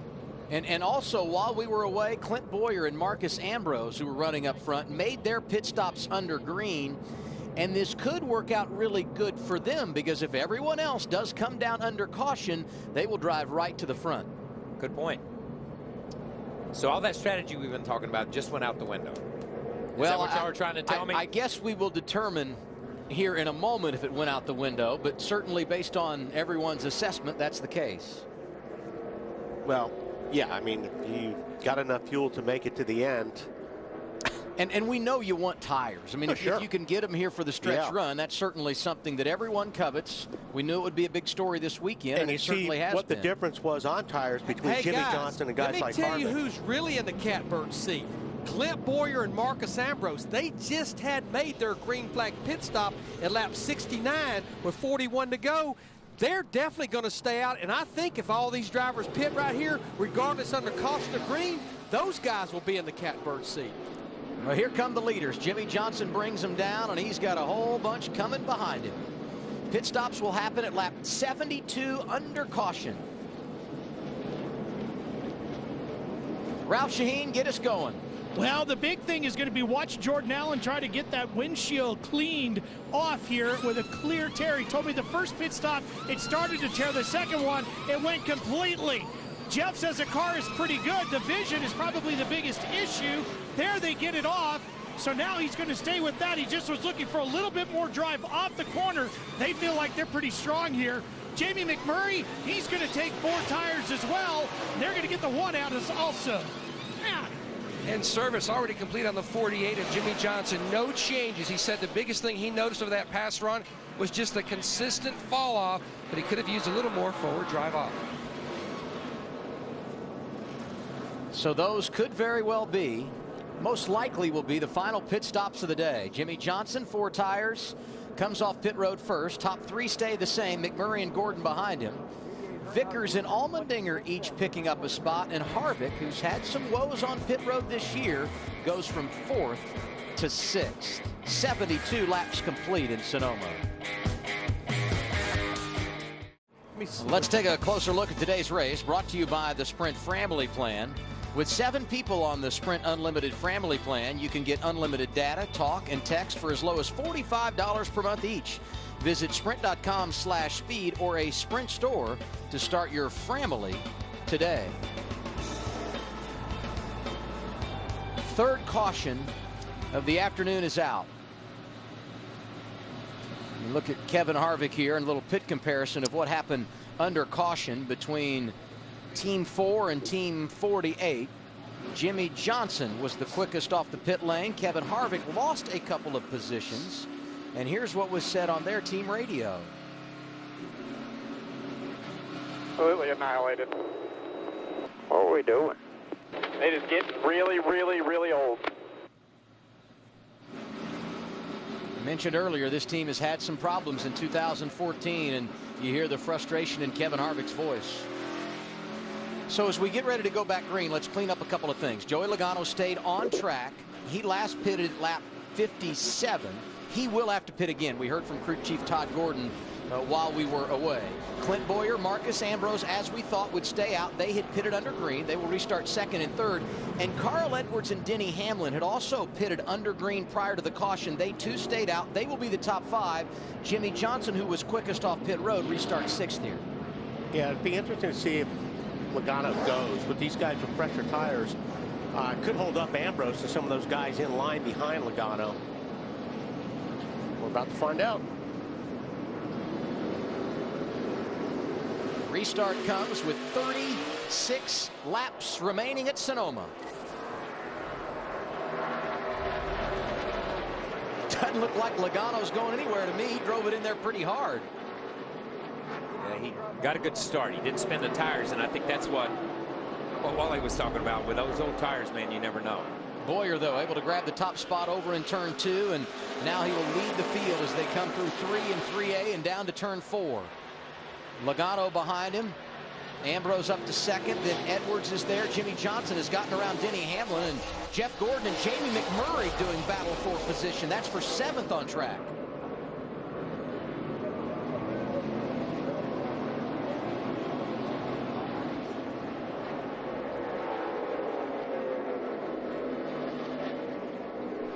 Ooh. Got one off, and that is Matt Kenseth. Hard hit as he came down. Wow. Caution is out for the 4th time today. the tire barrier. I don't think he'll be driving that one back, Matt. It's a radiator on the ground in front of him. He just got the front end of that thing. Yeah, it looks like he just got turned to the right out into the tire barrier there. And you saw Which we've seen that happen before. It's so easy to do. You get somebody on your right rear quarter panel and he was 13th on the restart. Good to see the window net is down and Kenseth is okay, because you don't see hard hits like that at Sonoma very often. And was having a pretty good run by Matt's standards out here. Yeah, he got hooked in the right rear, and that's, what was it? Was it Kurt Busch or somebody? I remember a few years ago, got in that same area, same deal, got hooked. And you see him right here. He's on the outside, and Junior gets up over the curb before he gets there. Junior gets into his left rear, but at the same time, if we have that other shot, watch Junior's right side of Junior's car as he hits the curb. Boom, and it knocks him into and it knocks him straight to the left, to the left.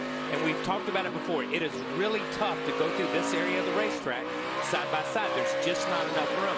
And when Junior's right side got up on the curb, there was nothing he could do. It sends him to the left side of the racetrack, right into the left rear quarter panel, or excuse me, the right rear quarter panel of the 20 car.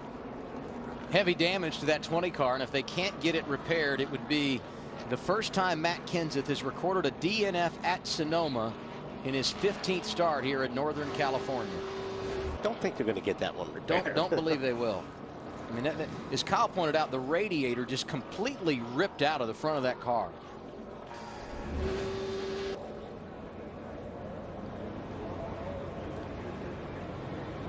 Yeah, and you don't have far to go before you hit something, so you have no time to slow the car down.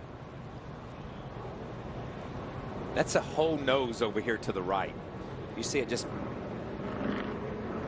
with the bars and everything in the piece that went out of the shot there. That's the whole front structure of the car. Free pass under this, our fourth caution, will go to Danica Patrick. And not sure that we mentioned, but Kyle Busch got the free pass under caution number 3 today. Right now, Busch is scored in the 28th position. Danica is 31st. Yeah, and I'm not sure we mentioned either. Kyle Larson has dropped all the way back, and they said his power steering had gone away. And I think they're down here. They were working on the car, but I can't imagine driving around this place without power steering. Is a rookie. That's a heck of a welcome to Sonoma, isn't it? As a rookie, as anybody, I don't care how many times you've been to this dance, no power steering is not fun. 35 laps remaining. We'll clean up from our fourth caution and return to Sonoma after this on TNT. Just moments ago, Dale Earnhardt Jr. up over the curb into Matt Kenseth, sends him careening into the wall. Brings out our fourth caution of the afternoon. Matt Kenseth is okay, but his afternoon likely over early here in Sonoma.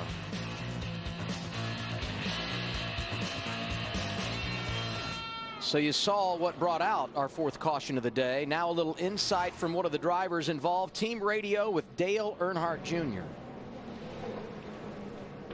My bad. I jumped that curb and ran into him. I think I knocked the toe out of it, but we'll see. Step 4. Step 4. Yeah, and that's basically, I mean, what we saw. I mean, and Dale said it. When he got up on the curb, it pushed him to the right. And he's driving the Kelly Blue Book car, so I guess he knows the Kelly Blue Book value of that Camry of Matt Kenseth just went way down the tubes. Yes, it did. We continue under caution back after a break on TNT. Still under caution at Sonoma. Matt Kenseth has walked from the infield care center. Let's hear from him to Chris Neville. Yeah, Matt Kenseth just coming out of the infield care center. First of all, great to see you're okay. Hopefully you're not too sore tomorrow. Dale Jr. already said on the radio it's his fault. He feels bad. Any idea he was to your right side there? Well, yeah. Yeah, I knew he was on the right side. So, restarts, you had to run side by side. I got under me going into 7 there. I left him plenty of room. We ran through there side by side earlier, too, and he just plowed into my right rear and wrecked me. So I don't know if he got into a curb and moved his car over. I really don't know what happened. It really doesn't matter at this point. So, unfortunately, ended our day. Thank you, Chris. Thank you, Matt. Clint Boyer, the race leader. Green flag goes back in the air. 31 laps to go here at Sonoma. Whoa, these guys are going at it now. Ambrose, I'll tell you what, that was a nice move on Ambrose's part. He drove that thing in there. And he brings really Carl hard. Edwards with him. You don't have many opportunities. We've talked about it, Wally, and Ambrose, knowing that, on the restart, gets the jump. Clint Boyer, who was leading, drops back to third. See Jimmy Johnson out of line, working against Denny Hamlin, and Joey Logano just in front of him. Vickers way down on the inside under Jeff Gordon right there. You don't see 3 wide in turn 7 very often.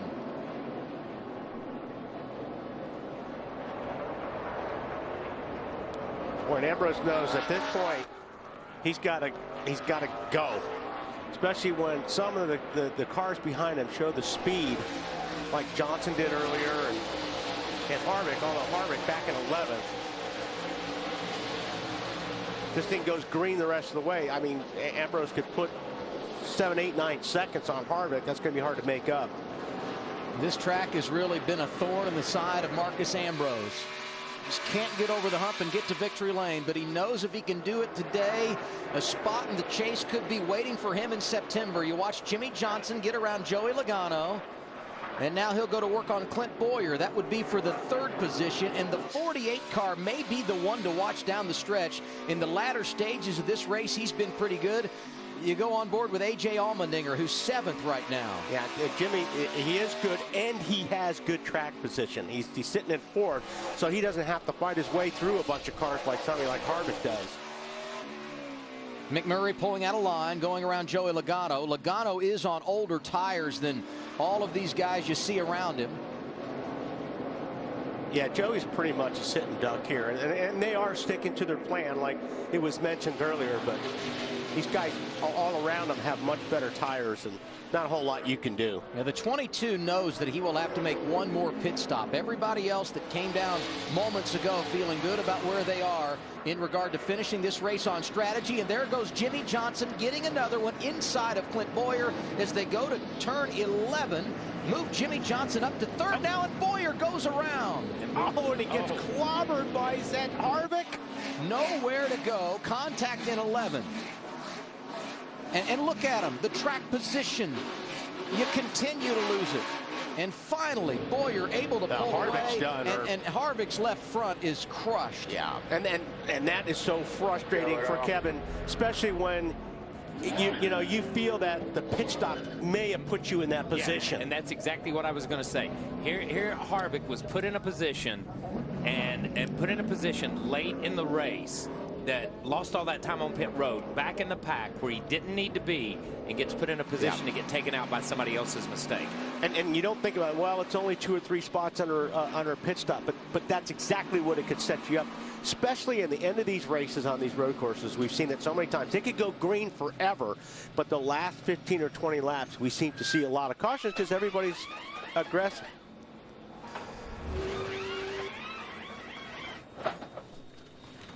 You see the 48 go in, he just gets nudged, and then Jamie gets in there, and Jamie's into the 15 and just goes ahead and takes him out of the way. Yeah. And then Harvick had no place to go. But yes. Yeah. And frustration on 2 different levels. Harvick trying to win for the 3rd time this year and prove that he is the guy to beat for the championship. And Clint Boyer knows if he can win today, he can put himself in the chase. And Boyer, you see him get back in the 48 here, but he got off the 48. If you watch Jamie gets in him, and then kind of finishes him off here. Yes. Yeah. And he's got a flat left rear. Left rear. Yeah. The 15 car had a flat left rear at that point. So that could be why Jamie finished him off, because he saw that. Yeah, you see him start around the corner of the 15, and he's got nothing right there, and boom. That's an ugly picture when you're a driver. Yeah. Pointing the wrong direction on a racetrack.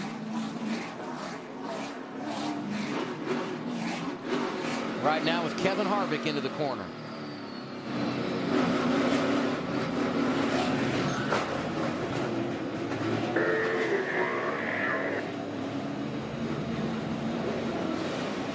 Best finish for Kevin, 2nd place. here at Sonoma. And there you see that left rear tire that Kyle referred to that was down on the 15. Two of the best cars here today. Kevin Harvick had led 23 laps. Bowyer had been out front for 5, but you had a feeling each of them had some time to get to the front and be a part of the equation at the end.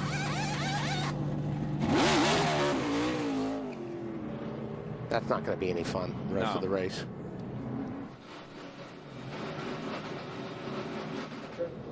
No.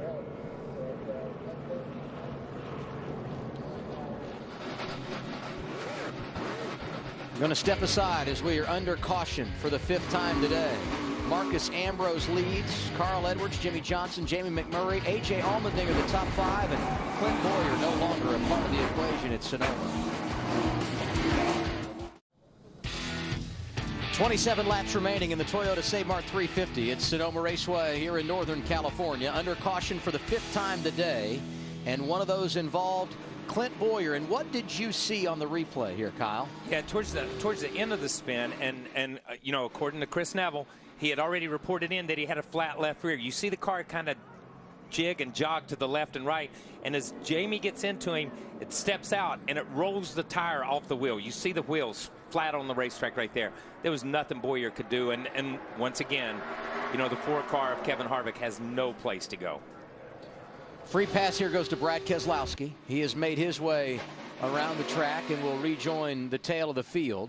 Seen Clint Bowyer on pit road a couple of times, and now you look at Kevin Harvick as they try to repair his left front.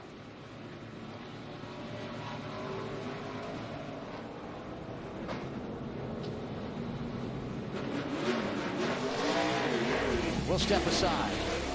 About ready for the stretch run at Sonoma. 27 laps remaining. You're watching NASCAR on TNT. Going to get the restart with 25 laps remaining here in Sonoma. Front row, Marcus Ambrose, Carl Edwards, Jimmy Johnson, Jamie McMurray right behind. A.J. Allmendinger, Jeff Gordon make up the top 6. 3 of our top 5 have not won this season. That's big, because if you get a victory today, you may be running for a championship in September. Carl Edwards getting after it on the restart. Yeah, good restart by Carl Edwards. Ambrose did not get a good restart. Jamie McMurray with a good restart, and Jimmy Johnson got boxed in. He's side by side with his teammate Jeff Gordon. McMurray around Ambrose, and he may be the player in this equation. Allmendinger was way out there in the marbles. Jeff Gordon around Jimmy Johnson back there.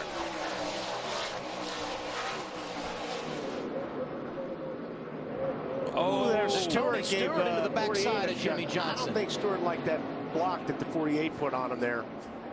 I don't think Jeff liked that the 48 ran into him after that happened. I don't think anybody likes anybody right now. I think he gave him a couple of reminders there. Yeah. Meanwhile, top 3 break away. You got a Chevrolet sandwiched in between 2 Fords. Carl Edwards, Jamie McMurray, Marcus Ambrose.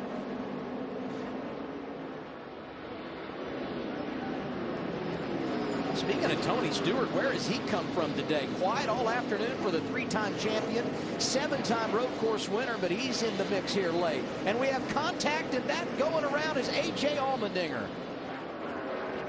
We talk about this all the time. You can get all the way down to this part in the race and have a great race. And it goes to heck in a handbasket in the last few laps. He did a heck of a job saving it, but so much damage. The cars are driving by, and it doesn't appear we are going to get a caution. Oh, and there it goes. Nowhere to go. The 38 of David Gilliland.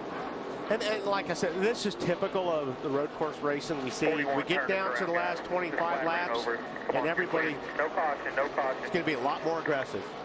And you heard the audio, no caution, as David Gilliland takes a drive through the grass to get back on track with 24 laps remaining.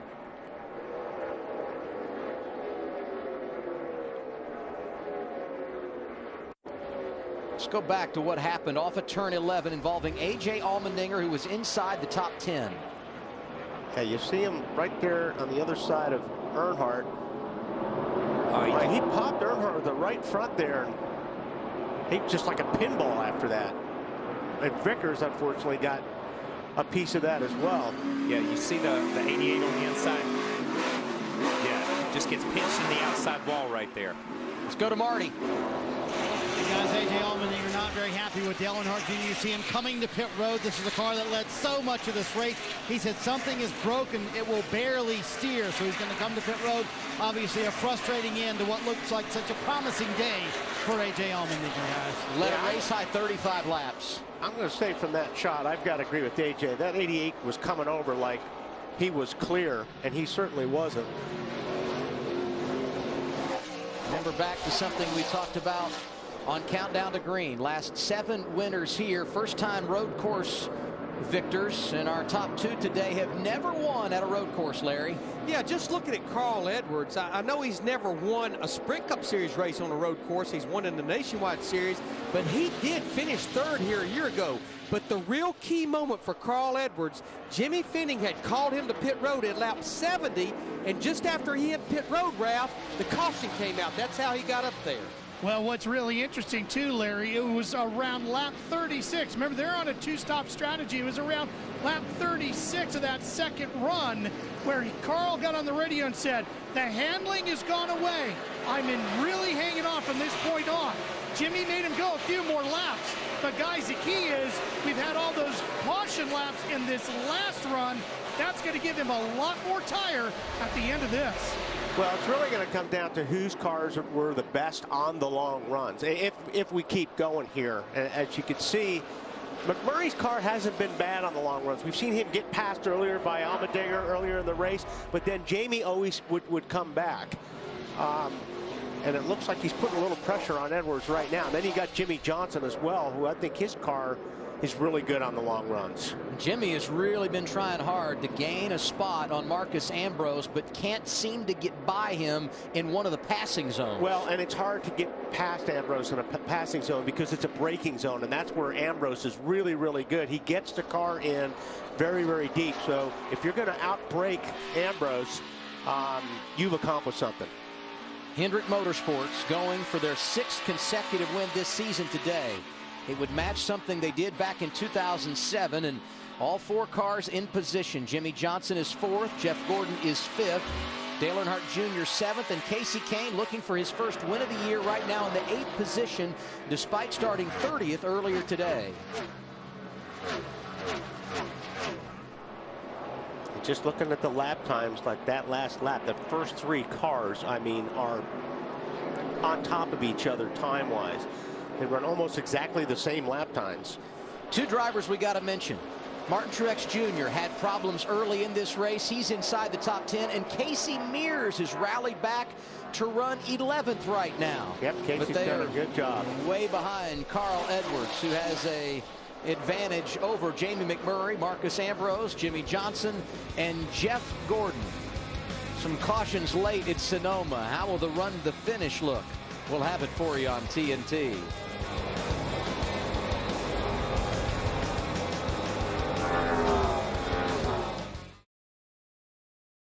Under caution for the 6th time today. Brian Vickers, Ricky Stenhouse Jr. got together coming off of turn 11. Let's go back and see as they make the turn off the corner and head toward the start-finish line. Yeah, Vickers just ran into Stenhouse, which I'm sure that was something that Stenhouse had to do prior. That looked like a little bit of a payback for something that happened before we caught this wreck. Alex Bowman receives the free pass under our 6th caution of the afternoon. And this is what you expect, right? You ride around early, take care of your equipment, 1 caution through 61 laps, and then you get angry late in the race and get after it, huh?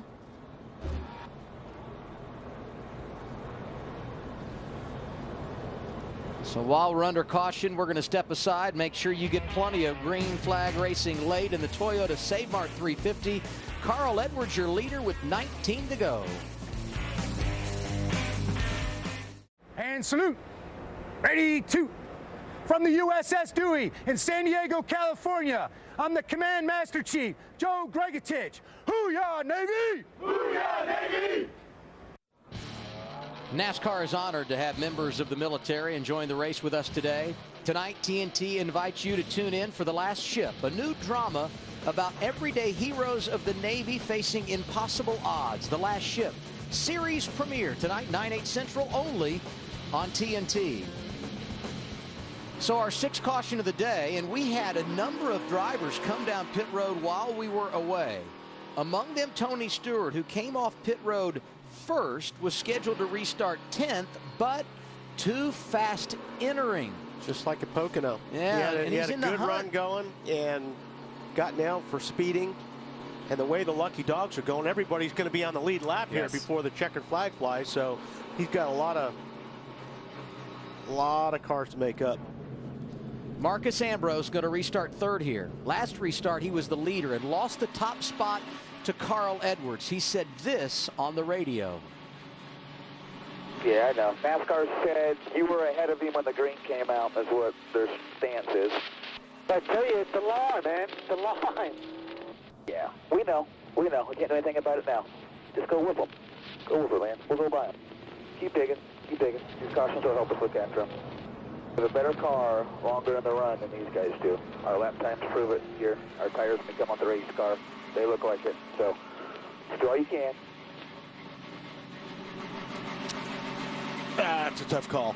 I mean, you know, your job is to pace the start, and they came across pretty even.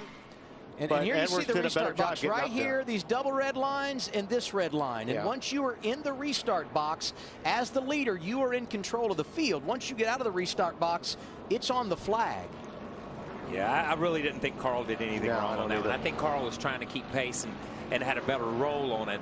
And I just don't think Marcus, at that point in time in the race, when you get down in the last 20 or 30 laps, you've got to be on top of your game right there. You can't let anything go. 17 to go, and Larry, a lot of guys came down pit road here under caution. That surprised you at all? It did. I guess because we're probably only going to have about 15 or 16 laps to go. And I know when you look at the numbers, it shows that all these drivers, including our top 9 right now, they roughly have 20 laps on their tires. But they really don't, because we have had 13 cautions, so they only have 7 or 8 green flag laps of racing on those tires. I think it's going to be too little too late for these guys that pitted, because what makes you think we're even finished with cautions yet? But what do you really have to lose if you're running where they were running? I mean, you know, I think if you're looking for any kind of an edge, maybe that extra 20 laps will gain you 3 or 4 positions where you wouldn't have got before running the same tires. That's the only thing I can think is, you know, why not? If you're running 10th, 11th, 12th,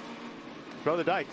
Unfortunately, a lot of those guys came in together. If you were 10th, 11th, 12th and came in and nobody else came in behind you, then you made the wrong call. Yeah, probably the guy I really questioned was Tony Stewart. He was well inside the top 10, and I bet he's really questioning it right now himself. Yes. I think, Larry, if memory serves me correct, he was running in the 5th position. Now, here are the drivers that did stay out. Carl Edwards, who was the race leader, Jamie McMurray, Marcus Ambrose, Jeff Gordon, Jimmy Johnson, all the top 5.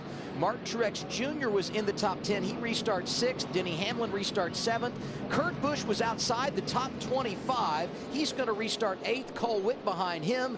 And then those drivers that came down pit road. We go green with 16 laps remaining.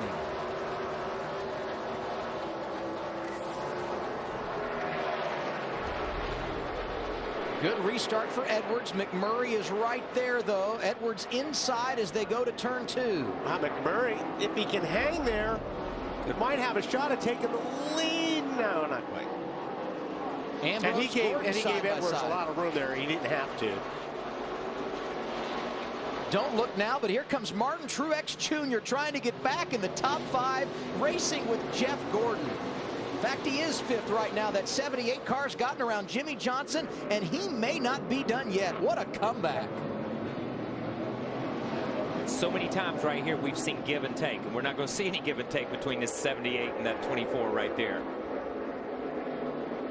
Denny Hamlin on the move right in front of Paul Menard. Qualified good and looking for his first Sonoma top 10 today. He's 10th right now. You know, the guy that has we've seen be fast all day is that 48 car, drive to the front. Jeff, by putting that 78 in between him and Jimmy Johnson, has given himself a little breathing room if he can get up there and work on Marcus Ambrose. Hey, guys, I know I questioned those guys that pitted for 4 tires, but the guy that has made a lot of ground up in a short time is Dale Earnhardt Jr. in that 88 car, because he's already went by Kurt Busch, Denny Hamlin, to name a few that had older tires, so he's already up into the 7th position. I mean, that's what I was saying. Those are the guys he was racing with and couldn't do anything with. So now he put himself in a position where he's got a little bit of an edge now because he's got better tires. So I think he's got to make this happen, though, right now, the next 5 or so laps. He restarted 10th. He's made up 3 spots in a couple of laps under green. Riding right behind Jimmy Johnson right now. And there goes Jimmy inside of Truex, trying to repass him. Junior coming with him. And Junior got a really good run. Those good tires help him up off that corner. So, man, this is tight. Truex not going to give it to him. Not going to give. Like I said, give and take area, you're going to take. You're not going to give in this area. Truex had a couple of top 10s, felt like things were going in the right direction. Early accident at Michigan kind of knocked them off the roll they were on, but here he is today, bouncing back from some early adversity at Sonoma, trying to find his way into the top 5, and if he does, it'd be his best run of the year. Kurt Busch mixing it up behind him. He's one of those drivers that stayed out under that last caution, gained a ton of track position. And as we watch all this, nobody's doing anything with Carl Edwards. And that really surprises me that Jamie's not gotten up there and put a little pressure on him, or that Marcus has not gotten up there and put some pressure on him. Not really pulling away. No. But yet comfortable enough over McMurray, he doesn't have to worry a whole lot about him right now. It doesn't pay extra for winning by a lap. All you got to do is be out in front. So he doesn't have to pull away. He's just got to maintain.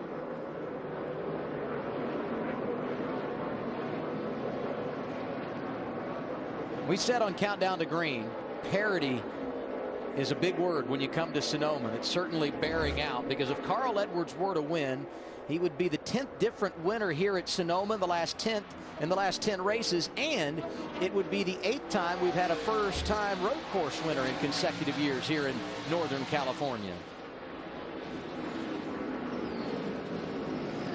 In fact, Jamie McMurray would fit into that equation behind him as well. And Marcus Ambrose, who's 3rd, has won twice at Watkins Glen, but never here at Sonoma.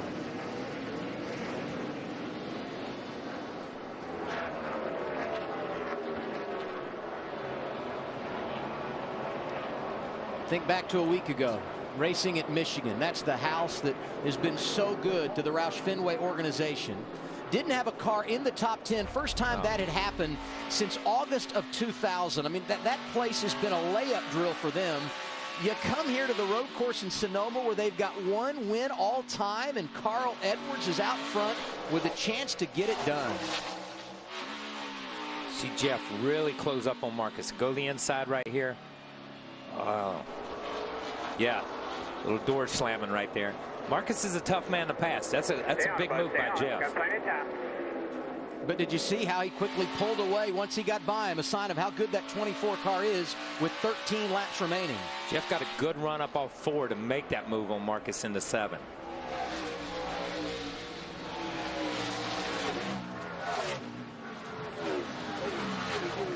You know, we talk about it all the time. The thing on the road course, catching is one thing, passing is something totally different. As we see Junior drive to the inside, get into Jimmy a little bit there. And those fresher tires continuing to pay dividends for Dale Earnhardt Jr., although he cannot complete the pass. NASCAR's most popular driver settles in 6th.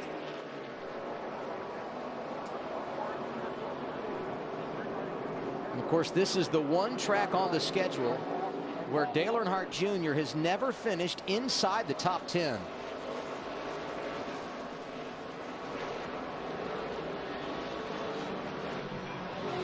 They've done a really good job. He's done a really good job today driving the car, keeping the car clean, and their strategy has been good today, especially that last pit stop. Like Wally said, had nothing to lose. And there they are in turn 7. Still there. You wouldn't know they were teammates, would you? Jimmy gave that position up. Yeah, Jimmy gave that up. He realized he was holding him up. Junior was wearing that rear bumper out, and Jimmy gave that up. That puts Dale Earnhardt Jr. up to 5th in the running order. Casey Kane right now, the only Hendrick car not in the top 10. He's 11th. But he, like Dale Earnhardt Jr., came down pit road at lap 92, so he does have fresher tires. And Paul Menard in that line is the next guy that's got as good of tires as Earnhardt has. Yep, he too came down at lap 92 under caution. Good call by crew chief Slugger Labbe. And Denny Hamlin, who was in the top 10, having some problems over in the hairpin. A lot of rear bumper damage there. Which is a problem with rear traction. Yes. When somebody's driving their front into it. Yeah. Yeah, when somebody's got your rear tires off the ground, you don't have much traction. You see the 31 get into the back of him.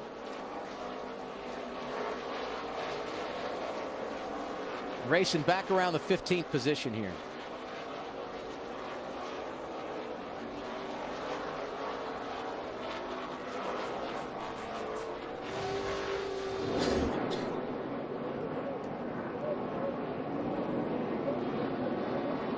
David Gilliland trying to take advantage of the wounded Denny Hamlin.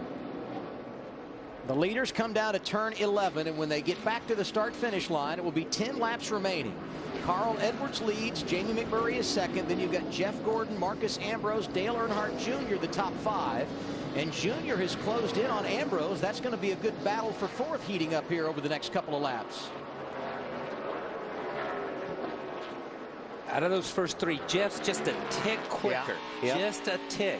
So he's gaining, but with 10 laps to go, it's going to be tough. These guys are going to have to give up the ghost a little bit the first 2 or 3 and have to make a mistake.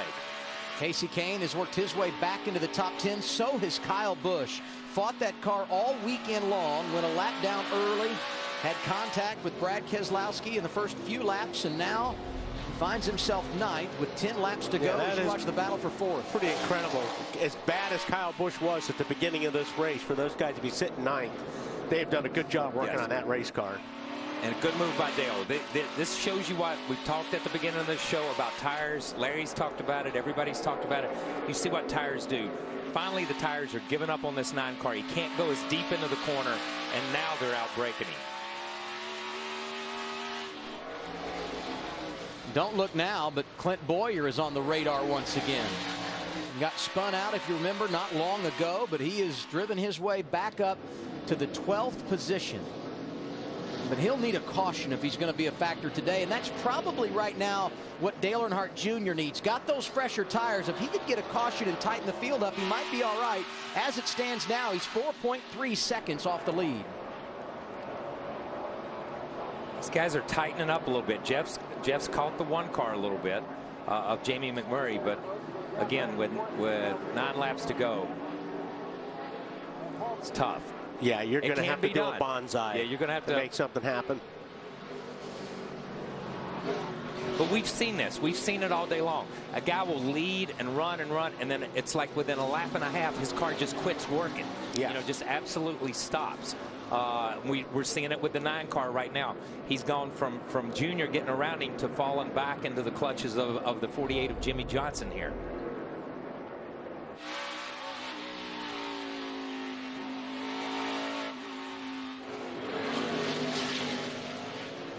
Nine laps is a lot of time. At this place, it's an eternity. You're talking about 10, 12 minutes. You got to hang on to this thing. And the 24 is all over the 1 car here. Let it roll in. He may just have it. Yeah. Yeah, McMurray slides wide. There goes Jeff Gordon up to 2nd. But he is more than 2 seconds behind Edwards. That's right. What happened there, though, is while the 1 car was trying to block and Jeff was being tentative, look how far away the 99 drove, just in that 1 corner. But like you said, he's got 8 laps to go, and Jeff has been a little bit quicker than Edwards and Jamie these last few laps. Not by much, but a little bit. Remember earlier when Jeff Gordon had some of those problems on pit road, couldn't get the windshield clean just right? It's never easy at Sonoma, and Jeff Gordon trying to battle through the rough times and get his 6th win here. Let's hear from Ralph, who's been in his pit all day long. Well, I've had both of our top 3 cars right now all day, and as we come down to this late stage run to the checkers, the 99, remember, it's the fact that he got those cautions that allowed him to keep a little bit more rubber on this car. He's in pretty decent shape, but Gordon by far seems to have the best car. They've really been happy with it all day. The only issue he really had with the car was that windshield tear-off. Once they fix that, the performance of the car itself has been good. He's got a very quick race car.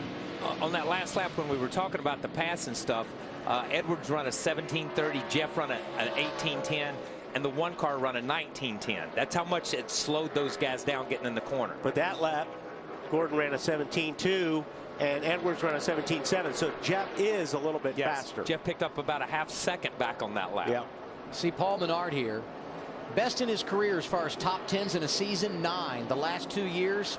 Coming into this week, he had already recorded 8 top 10 finishes, has the only 2 top 5s this year for Richard Childress Racing. Good qualifying effort. They did a nice job in practice, and here he is running 6th with only 7 laps to go.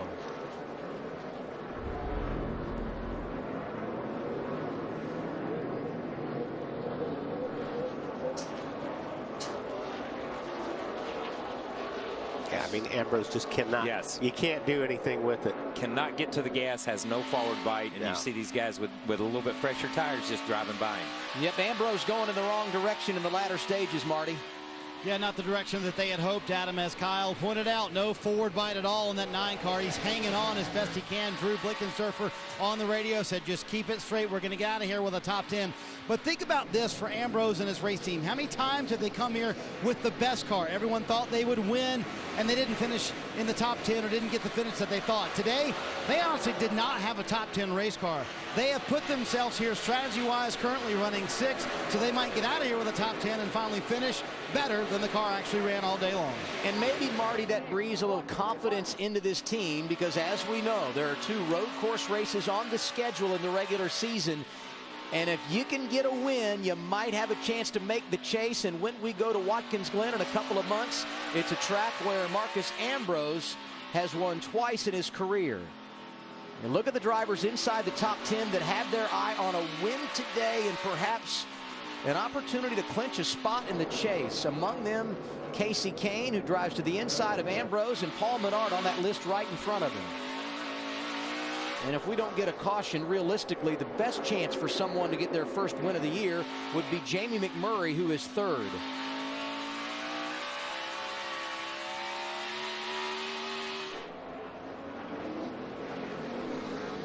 Going to be 5 laps to go when we come back to the start-finish line. Last time around, the advantage for Carl Edwards over Jeff Gordon was about a second and a half. Carl's doing a good job maintaining that distance right now. It's kind of settled in. Still a second and a half after that lap. Nice battle heating up for 3rd. Dale Earnhardt Jr. running down Jamie McMurray. This over 3 seconds behind the race lead. McMurray started on the pole, has led 9 laps today. Dale Earnhardt Jr. trying to steal a top 5 on the road course here in Northern California.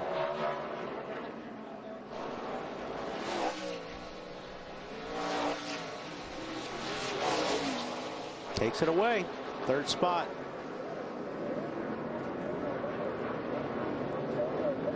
Hendrick Motorsports cars holding down 2 of the top 3 positions right now behind race leader Carl Edwards. Jimmy Johnson of the top 10 is 8th, and Casey Kane sandwiched in between is 6th.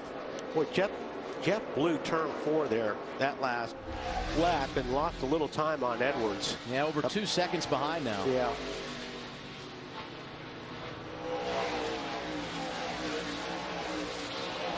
It's going to take something really crazy to happen for Clint Bowyer to have a chance to come from behind and win this thing, but he has rallied back. Looks like he's going to have a great shot at a top 10 finish. That's not easy for a driver that dealt with the problems he did just not long ago in this race.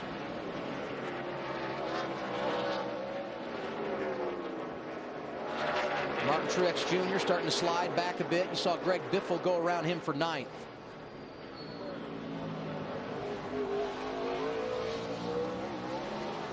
4 to go, and what have you noticed this afternoon about those top 3, Larry? Well, Adam, I go back to our conference call on Tuesday, and it moved right into the weekend, and it was all about strategy. 2 stops, 3 stops, 4 stops, who was going to do what.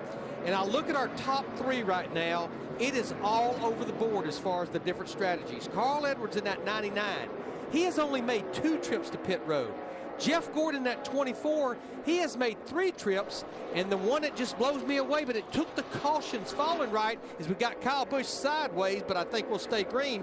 Dale Earnhardt Jr. in that 88 car, he has been to pit road 5 times. I didn't think we'd see anyone make 5 stops and be up there in contention.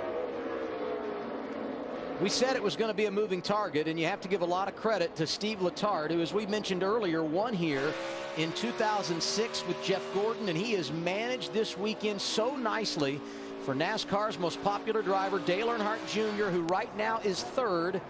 Carl Edwards has the top spot, and Jeff Gordon right now 1.7 seconds behind, under 3 laps remaining. And if Gordon's going to do something with him, he's going to have to hurry. Yeah, Gordon's going to have to hurry, because he's going to have to hurry and get away from that 88 car, Dale Jr. here in a minute, because Dale has been closing.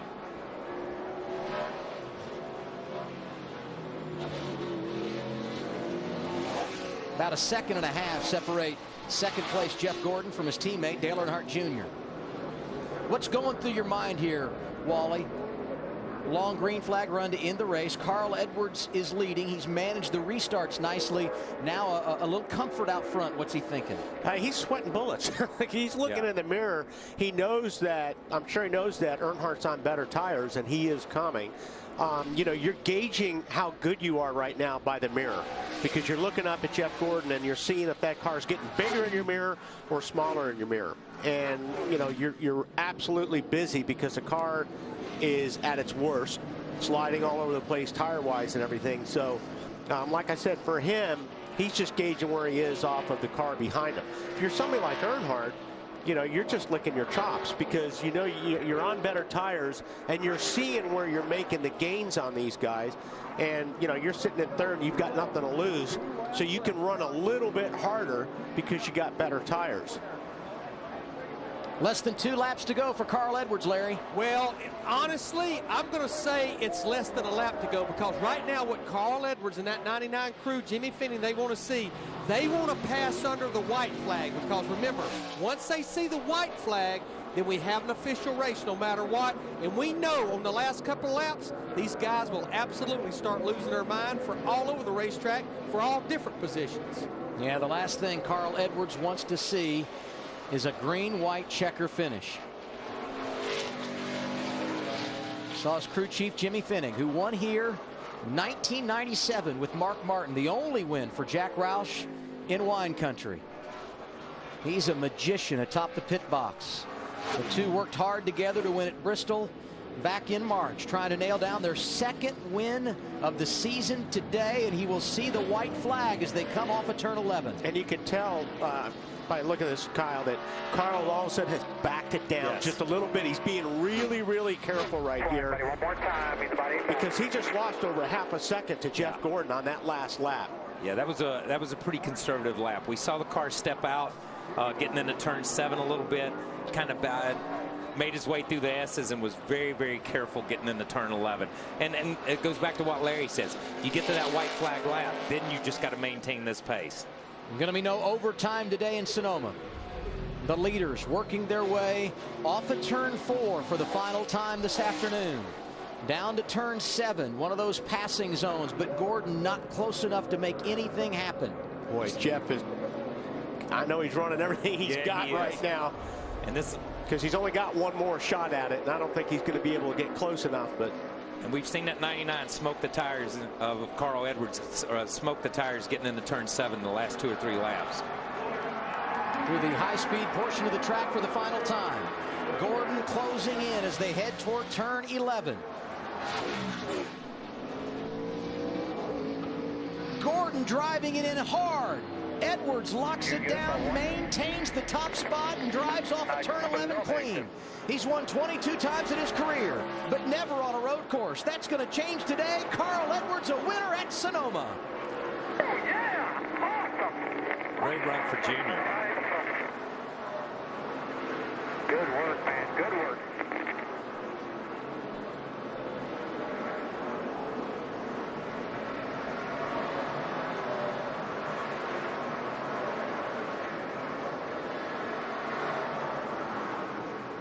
Awesome. Thank you, guys. Let's get some pictures.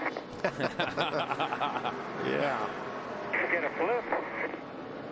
Good race team, talented driver. Never would have believed it today, though. And you know what? We've been pretty hard on Roush Fenway Racing the last couple of weeks. They've had their issues, and you know, to come out here with the victory, that definitely helps turn things around a little bit momentum-wise, because this team sure could have used a win. Yeah, and Biffle, another Roush car, finishes 9th. So good runs. You see Biffle run up beside him, give him a little bump right there.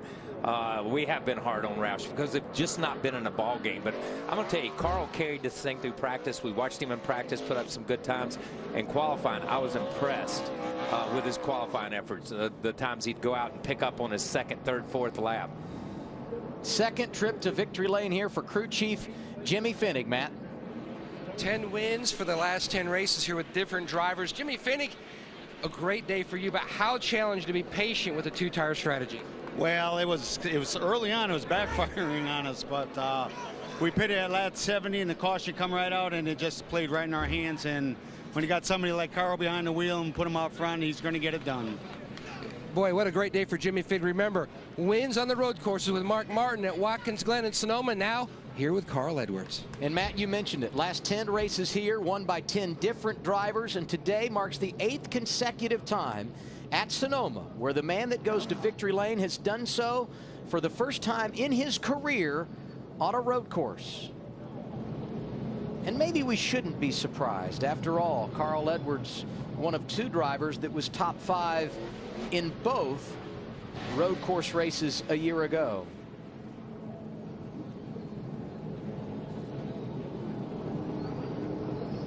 Look at some of the drivers that were in the top 10 that maybe saw one get away, an opportunity at least, looking for their first win of the year. Jamie McMurray on the pole, finished 4th. Paul Menard, good all day, came home 5th. And Casey Kane, who won here in 2009, started 30th, drove his way to 6th. But they all came here thinking they had a chance, and they know if they had been able to get the checkered flag, they would have put themselves on the chase grid. Think that team's not happy? Winning solves a lot of problems, doesn't it? Yes, it does. And here we go. Tip your wine glass and give us a perfect 10. Backflip for Carl Edwards here at Sonoma.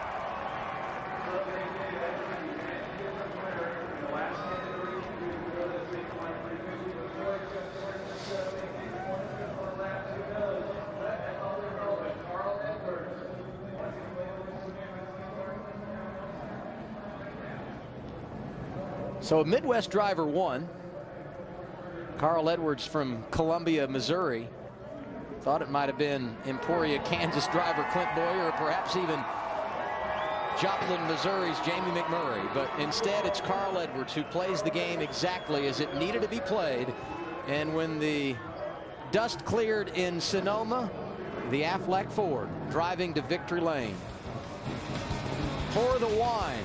Carl Edwards ready for a drink. We'll join him in victory lane when we continue. Live from Sonoma, you're watching NASCAR on TNT.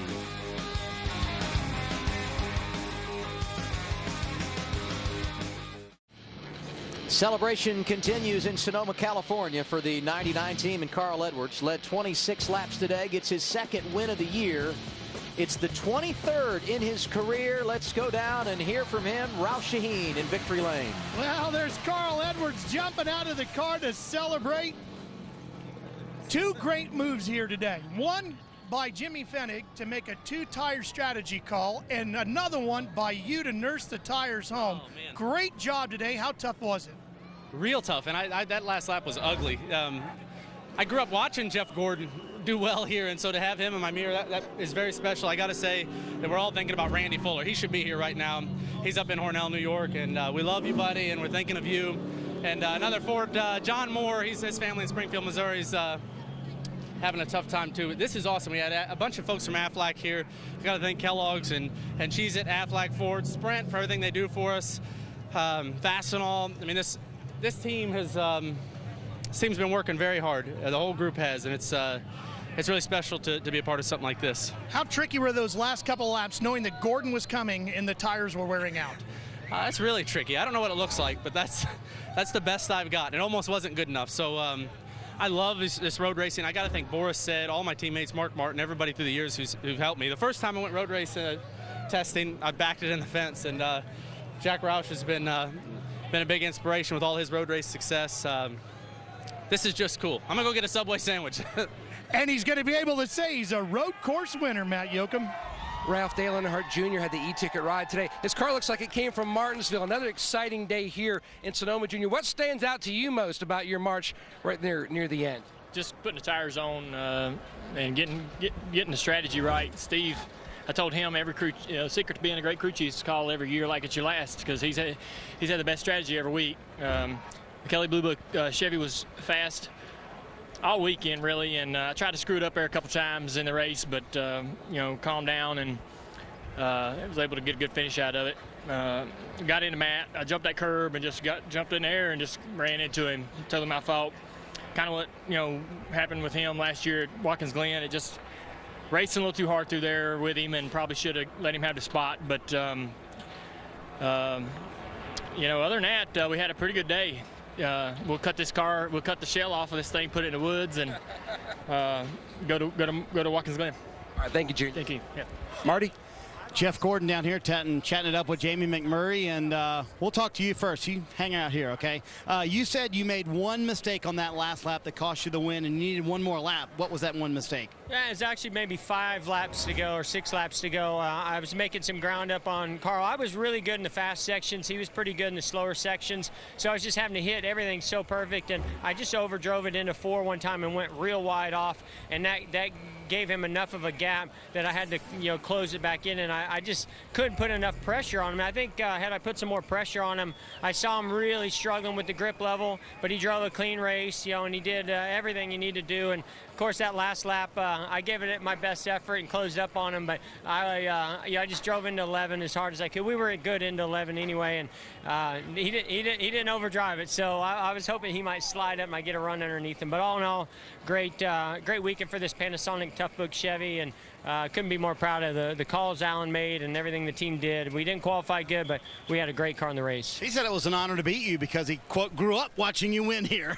Yeah, I started to hear that a lot more, whether somebody was born when I won my first championship or watching me as a kid. But you know what, I love racing here. I love being competitive, leading the points, and having a shot at winning races, which is 22 years into my Cup career. So it doesn't matter, we're having fun. Very strong second place finish for that guy, Jeff Gordon. Let's talk to this guy, Jamie McMurray. And boy, you guys were able to keep it in the top 5, top 10 all day long. Very consistent day. Yeah, I'm happy that I'm mad that I finished 4th, if that makes any sense. I thought I had a chance to win before the last caution came out. I was working Carl over a little bit, and I was just waiting on him to make a mistake. I felt like I was better than he was, and when we went back green after the caution, I just used up too much car in 1 and 2, and I spun the tires really bad, and I paid the penalty for that the remainder of the run. But it was a really good day. Keith did a good job. Our pit crew did a good job. We had a huge group of people from Cessna here today. So overall, I'm mad that I finished 4th, but we had a great weekend. When Junior came by, were you like, man, tires did make a big difference, didn't they? Well, I could see how fast he was catching me, and I came on the radar. I'm like, is he on a different tire strategy than we are? Please tell me he is. Yeah, and they're like, yeah. So when he caught me, I didn't really put up a fight because I knew that he was going to get by. I was more worried about the 27, who was another 10 seconds back, if he was going to be able to catch me at the end. Good race. I thought they had a great tire because it gave up a lot, and putting tires on made a huge difference, and it made it a lot of fun to pass. Nice finish for Jamie McMurray, Adam, and the confetti still swirling down here from Victory Lane where Carl Edwards is at. Yeah, Jamie McMurray, no stranger to pole day success here at Sonoma. His 3rd pole coming this weekend, but not always great in the race. That certainly changed today. Good to see McMurray inside the top 5, and I believe that's the 5th consecutive race they finished inside the top 15. Great run for Dale Earnhardt Jr. and Casey Kane able to get in the top 10. Yeah, and how about Clint Boyer? I mean, those guys, were seeing them with, 20 laps to go, setting backwards, coming out of turn 11. They get that thing put back together and go back out there and get a good, strong top 10 out of it. I mean, pretty impressive. I tell you what, Casey Mears also, I want to give him a shout out. Finishes 13th. We saw his damage. He came back. I gotta say though, these crew chiefs are making a big difference this year. Yes, on the calls that they're making are putting their drivers in victory lane. Yeah. And they deserve a lot of credit. Marcus Ambrose ended up 8th today after leading 5 laps. Let's hear from him to Chris Neville.